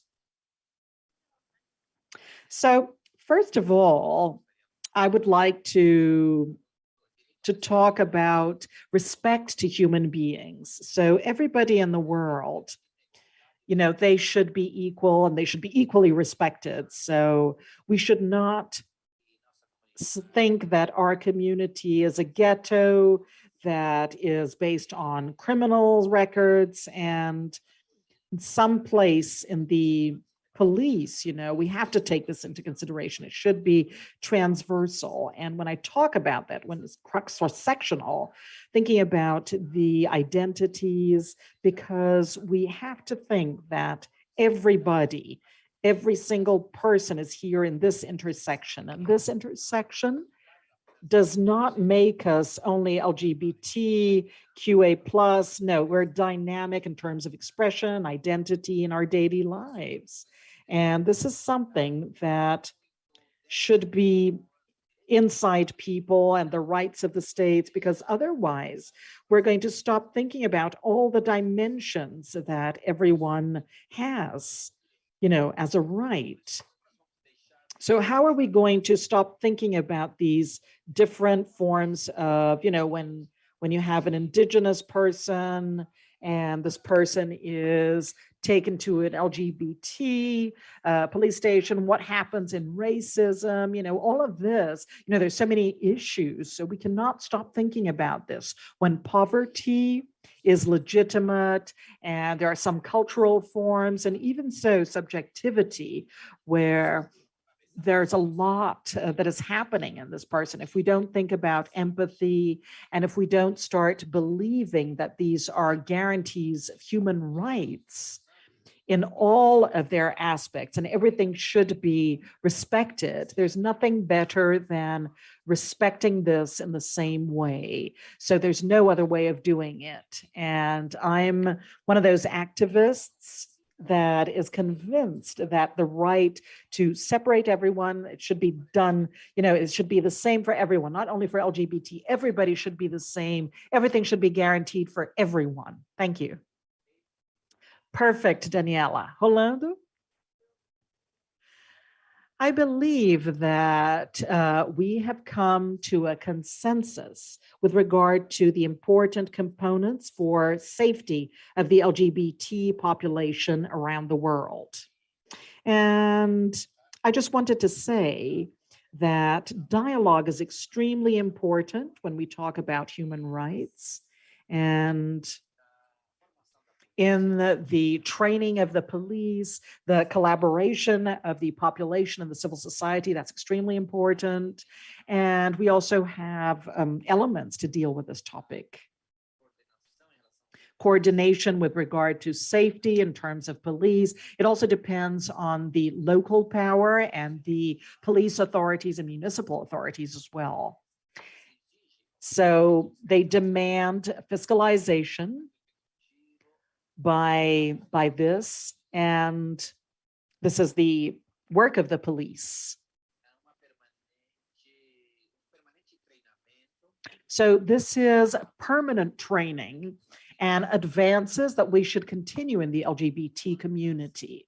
So how many policemen are identified with the gender law? So how many of them know about the Declaration with regard to human respect? And the police training becomes richer when we provide adequate tools. This should be an ally for us, an ally against the segregation in any way. And the way that we establish a dialogue with respect with the police and the way that we interact systematically, we're going to have safety, good quality safety, and we're going to have respect and dignity in terms of human rights. And this is sacred according to the international instruments. I believe that we should have a consensus about the path to ensure these multiple scales, and each of them should be treated systematically, reinforcing elements for democracy, and also respecting diversity in all its different manners. Thank you very much. It was a pleasure to talk to you, and it's very important to participate in this forum. Yeah, that's extremely pertinent.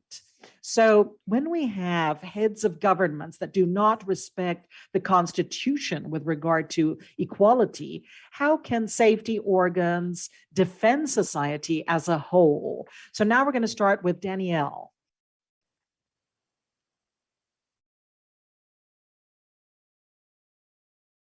Sorry, that broke up a little bit. Can you repeat that, Dindri? The question is the following. When we have heads of the government that do not respect the Constitution with regard to equality, how can the safety organs actually comply with their role and defend society as a whole? Well, I think we're fortunate here in Toronto because we are the 5th largest municipal law enforcement agency in North America. So we have the buy-in to be seen, that we have to reflect our community members, right? Reality is that when you have support from our chief who have those connections with the provincial and federal governments and that are looking for the change, I think that helps. But again, I'm gonna keep on going back to having the tough conversations, regardless of what level of the federal government that is. We are very fortunate here in Canada that we have some very strong NGOs that are willing to have those conversations, but more importantly, the institutions are making the change, and that is being seen by all levels of government right now. Thank you.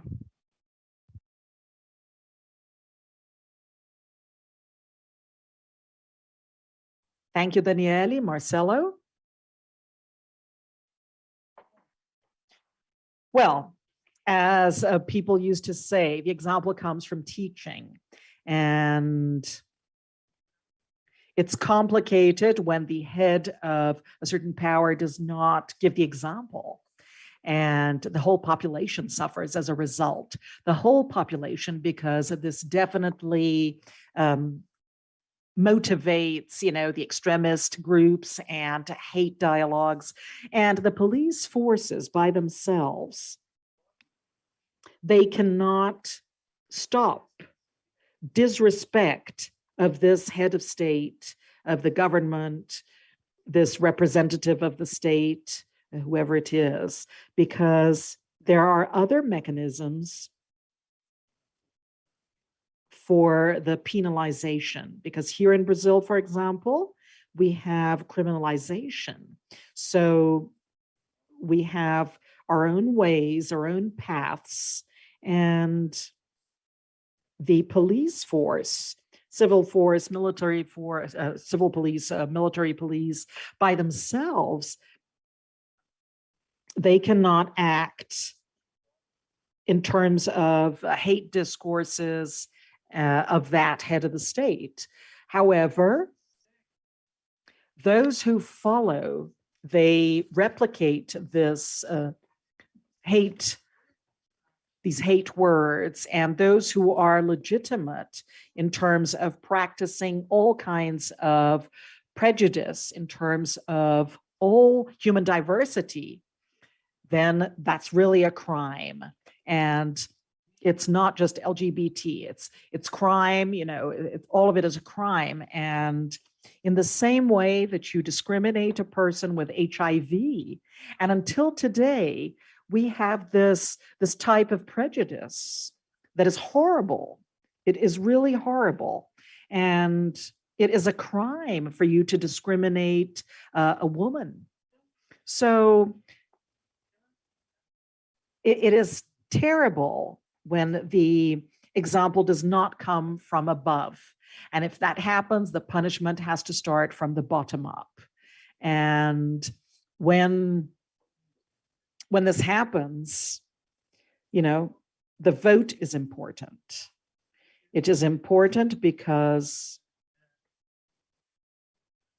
We are still in a democratic state of rights, and it is the power of the urns that can provide the example for those who do not follow the example, for those who do not set an example.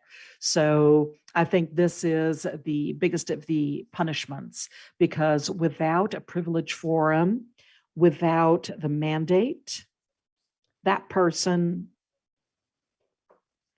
is a citizen that is a common citizen that can suffer any of the judicial aspects that we can suffer. So that's what I usually say.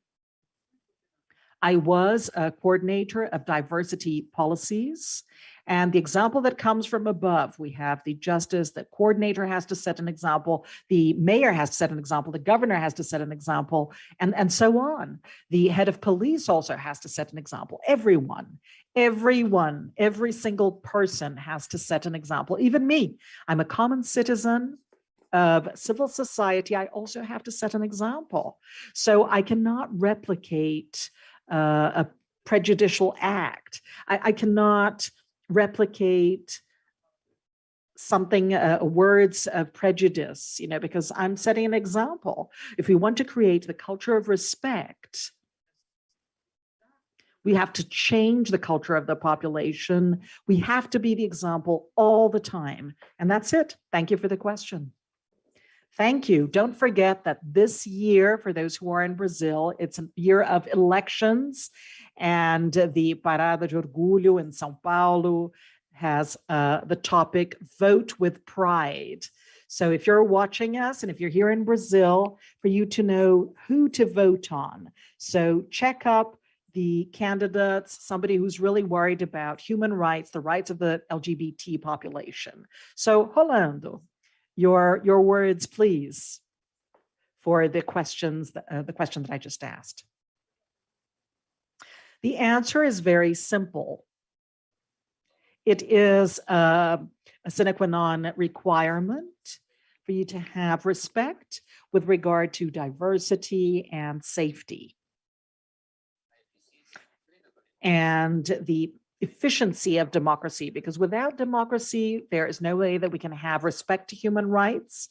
We have to work every day on this, on the elaboration of measures for this. We have to work together with the police and the departments, the local governments, the regional governments that have this non-discriminatory look, creating integration public policies. And we also have to work even further on gender identity and other public policies. The cultural changes will reflect a democracy that is going to be responsible and that will make respect possible in the elaboration of the laws. And we should also go through these obstacles. And we should create this unity and create this multiplying effect that is positive, so that we can have greater demographic density in terms of human rights and also the different populations. Without democracy, there's no possibility of having respect. And we should think about what happened in Latin America at the time of the dictatorship in Argentina, Brazil, Paraguay, Uruguay. There was no possibility of reviewing human rights, and they could not move forward because they did not have a democratic respect and, being able to provide adequate public policies and laws that would provide rights to the society. Without democracy, no advances are possible. We should take care of the democracy. And just like the institutions as well, police, and to make these public policies dynamic and the changes that are necessary. And to help the police in this difficult work. Thank you, Rolando. Alan? Thank you. In France and in Europe, we have, well, we don't have a dictatorship. So we had it at a certain point, and we have some texts that are well ruled in each country. And we also have the European Union that asks each member to be very scrupulous in its defined texts. So if we had somebody, for example, in France that did not want to respect the French law, the policeman would not be able to follow the recommendations of the president, because the policeman has to work according to the texts that exist in their country. In France, we have to work according to the French law. It's not the president that can say, okay, so now a policeman is going to do it in a different way. No, there's a whole process to make a change in the rules. And in the role of the policeman is not to act according to the president. We just have to apply the texts in the law. So about this, we are lucky. We think that we are lucky in terms of the European Union. But the problem when we talk about hate speeches for the people who are high in the social scale, these important roles allow us to make these discourses trivial in society. In France, we had the right for all people to get married, people of the same sex. This has been around for a few years, and there was a lot of debate. And we heard the debate in the TV. We had men and women, politicians who said, oh, so gays are not something natural. And it was almost, we should kill people or put them in special camps because they should not have the same rights. That is unbelievable. And finally, we noticed that very slowly on the streets, we heard people who did not dare to talk about this. And finally, they started talking. And we noticed that the trans and homophobia, that's something that is sleeping in people's minds. And we should be permanently careful. And it's important for a structure to be around today in all of society, a structure in the police and the Justice Department, and people from the LGBT community who are there, and they go over to denounce when there's any kind of prejudice. So that's how we work on this in Europe. Thank you very much, Alain. And Daniela. I am convinced that looking at the territory and the places where we're able to work and to speak, this forum is not only political, it is also going to help us to see who our allies are, who our partners are, the presidents and those who articulate this on a daily basis, human rights, and who does not. And I believe that power, each of us has this power when you include it with feminism or with human rights and with our indigenous population. All of this becomes very powerful. And the power of brotherhood. And we know that this is a continuation. So I am convinced, and I am directed towards awareness of this brotherhood, of these alliances. And all of this is going to form a different world where we're going to be able to live. And I want to believe that we're going to talk about us because, we don't have a president that, is going to be able to defend the indigenous population and will be able to explain what's happening.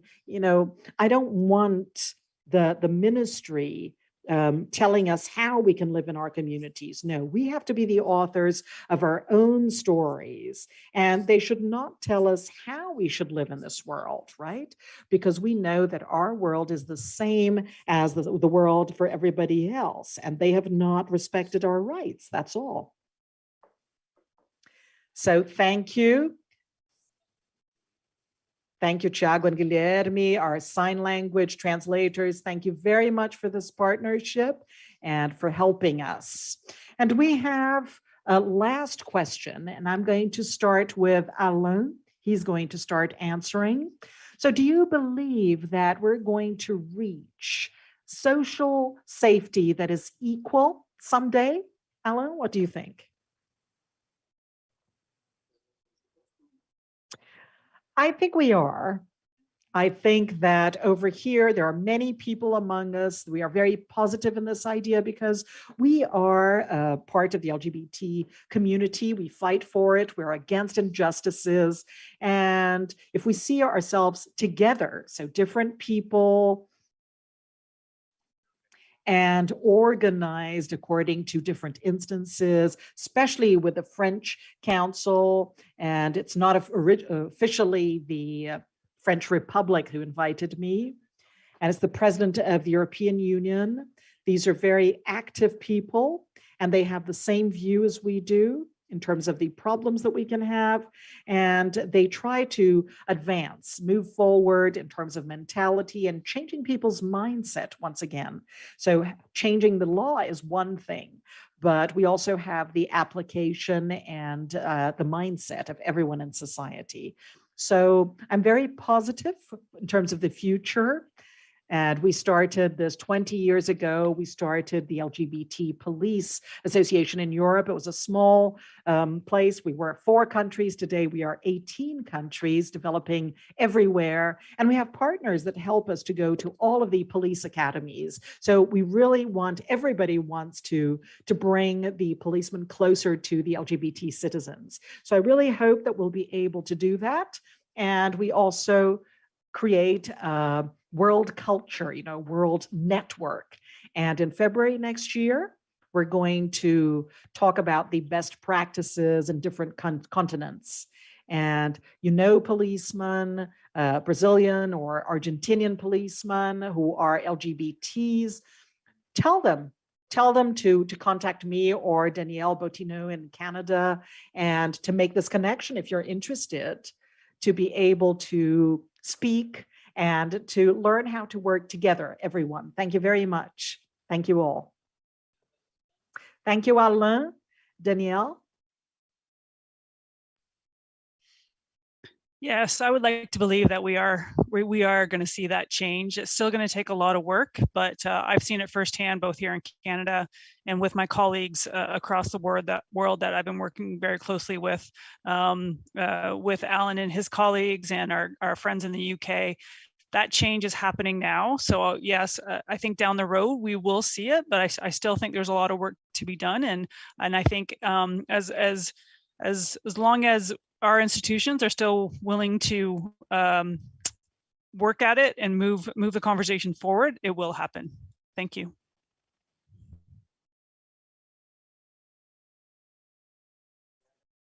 Thank you, Danielle.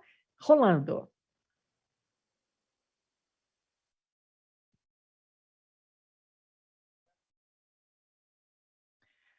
So we're talking about safety. Hello, can you hear me? Yes, can you hear me?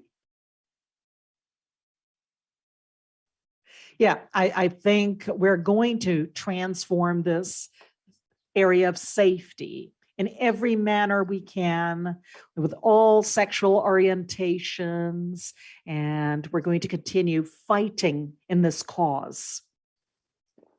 And we're going to continue supporting democracy, and we cannot forget that. And we have to be we have to agree in this society. We have to work with the development and with natural resources.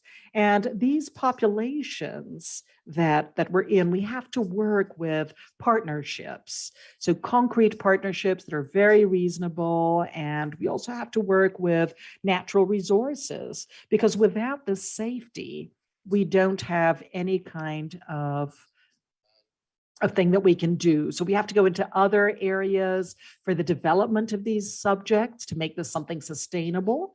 And everybody should have the right to leisure, to, around the world and in the best conditions. And all of this must be coordinated so that we can have public policy, so that we can implement them, and for this to be possible. So everybody will have safety with collaboration, with empathy, and everybody will be able to put themselves in each other's shoes, not only in terms of sexual identity, but also with the ecological model that a society has in terms of the environment, and will be able to guarantee a dignified life and treatment, just like other people within this context. And we really need a society that allows us to develop in a sustainable manner. And they must also guarantee our lives, everyone's lives. Thank you. Thank you, Rolando. Marcelo. My dear, there's something that I must confess. I am a dreamer by nature. I dream with a fair and equal society. And all of this was promised in our Constitution from 1988. And I was also a young lawyer, right? 20 years ago. And before I became a lawyer, I was also a law student. And many of the rights that we have conquered today, many of the advances that we have, fought for and that we have conquered, they talked about something impossible, marriages. So, homoaffective marriages. That's something. When I was at the academy, they said it was something impossible. Everything they said everything was impossible, and we proved that it was possible because we fought and we argued. And I can guarantee one thing: nobody, absolutely nobody, can take something away from me, which is the right to have hope. It's the right to fight. So we have moved forward. We're going to move even further, and we can go backwards in a few moments, because human rights, I usually say that it's just like an elastic band. So we move forward, and we, at some point, it goes back to where it was before. But it never goes back to what it was before. So we cannot lose hope. And I'd like to repeat that our greatest power is to be in a democratic state of rights and to have the power of the vote, because we have to change this political system that is oppressing us today, that does not respect us today, and that violates our rights on a daily basis. And I guarantee that our safety depends a lot on who governs us, because it's a question of priority. What is the priority that this governor is going to elect? when he is elected and when he has his mandate. So we really have to respect everyone, all human beings.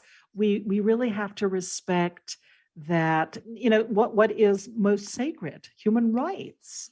And human rights, it's not only the human rights as a politician used to say, it's human rights that that are everywhere, even for people who do not have any freedom.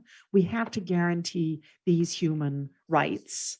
So we definitely have to exercise the right to vote. We have to fight with pride. We have to fight seriously because our future depends on this. Thank you very much once again for the opportunity of using my voice. Daniela?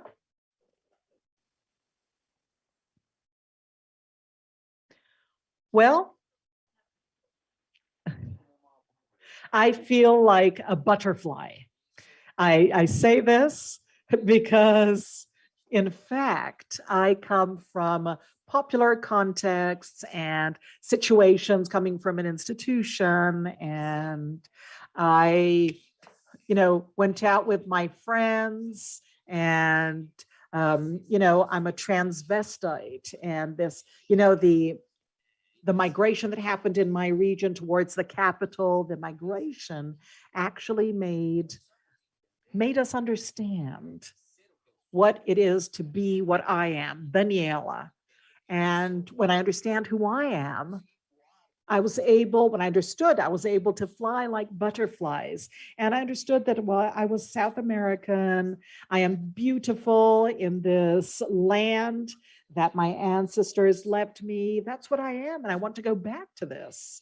I want to go back to learning from what I learned from my family, about my origins, who they are, before the boats came in and stole all of the gold in Latin America. So I come from that place.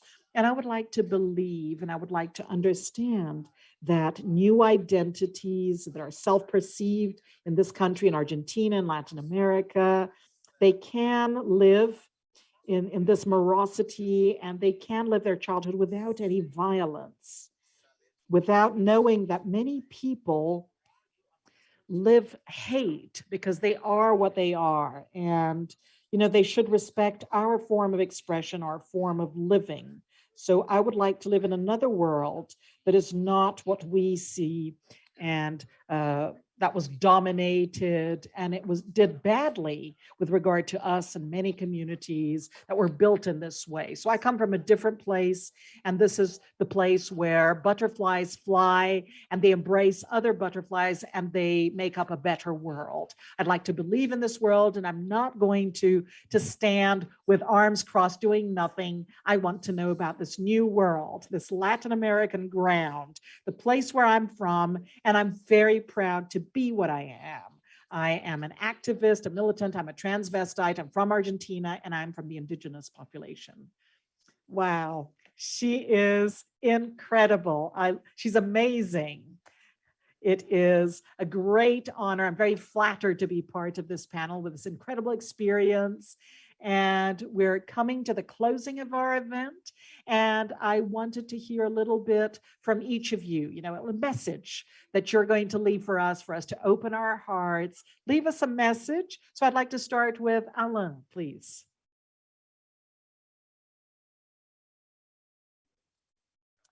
Thank you to everyone. It was really a very enriching experience to hear you and to be able to get a return in terms of problems and the way you see it, the possible improvements and specific problems, difficulties that you have. So I'm very happy, and I'm always motivated with this kind of meeting. And we see that we're never alone. There are militants all over the place, all over the planet, and we should remain positive.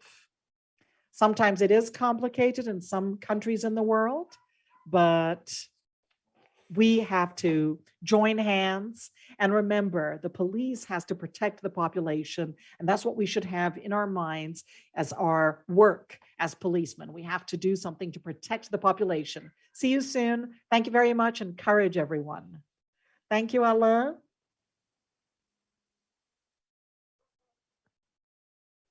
So, Rolando, I'd like to say that I'm very optimistic when I see other, words from Daniela, for example, new militants, and when I see what it means to have a human being's life. And I'm very happy about this. And there's still a lot to do. And we still have a lot to do, a lot of work to be done. And we have to fight every day to change all of this. So we depend on the convergence. We have to have these meetings, and let us charge our batteries so that we can move forward and keep going. The world has to change. Chile is also changing. We have to keep up our optimism.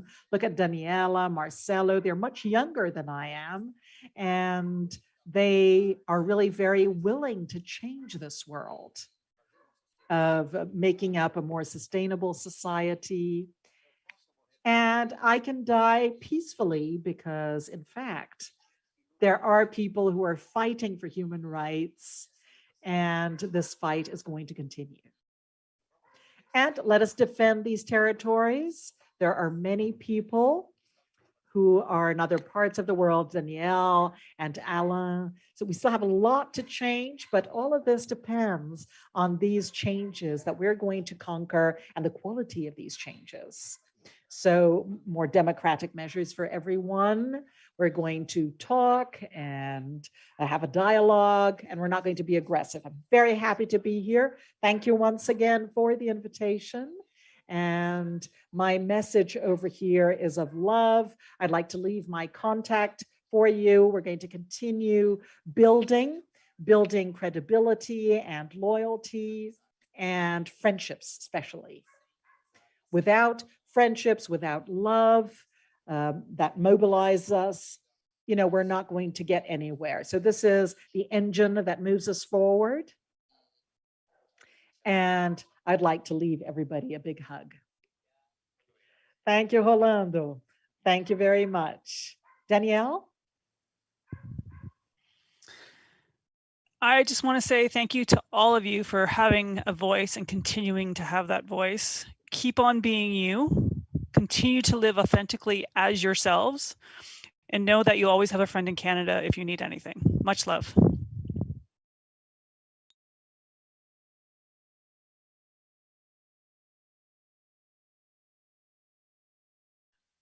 A lot of love, and thank you very much, Danielle. Marcelo? First of all, Deirdre, I am, I think I've known you for so many years, and I'm the only one that gets old. I'm looking at the screen. I'm the only one who's getting older in this story. And I'd also like to say that Danielle and Daniela, I'm in love with you because I'm not gay anymore. I'm suddenly bi because I love your story.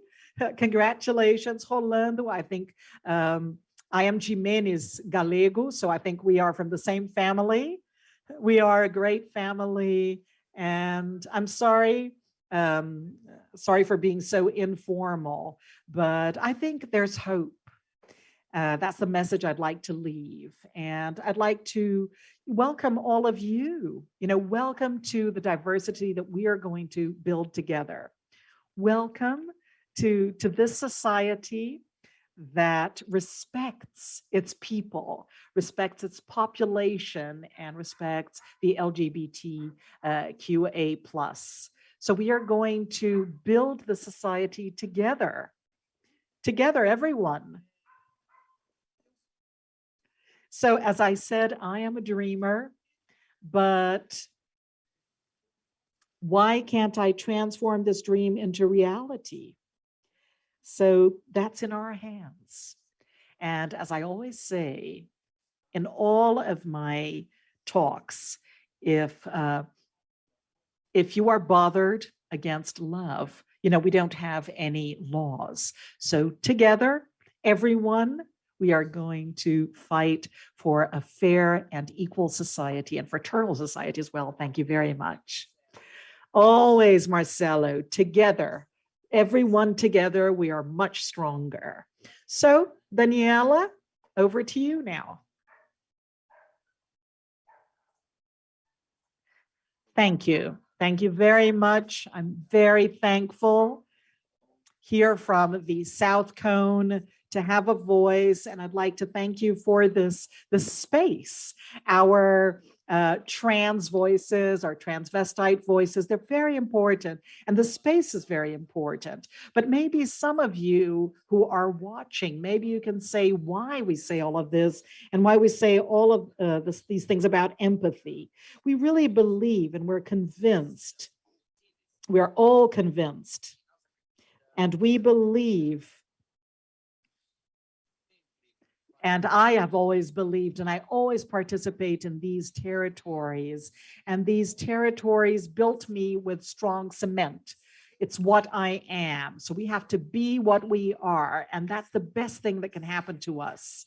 To say who we are it's definitely the best thing that can happen to us as human beings, and not be ashamed of saying who we are, whatever our sexual guidance is, whatever our identity is. And we can take these contexts to have a more equal world where we'll be able to live together, and according to however we want to express ourselves in this society and for this society, it will become even better. I believe in this decolonization that I am doing.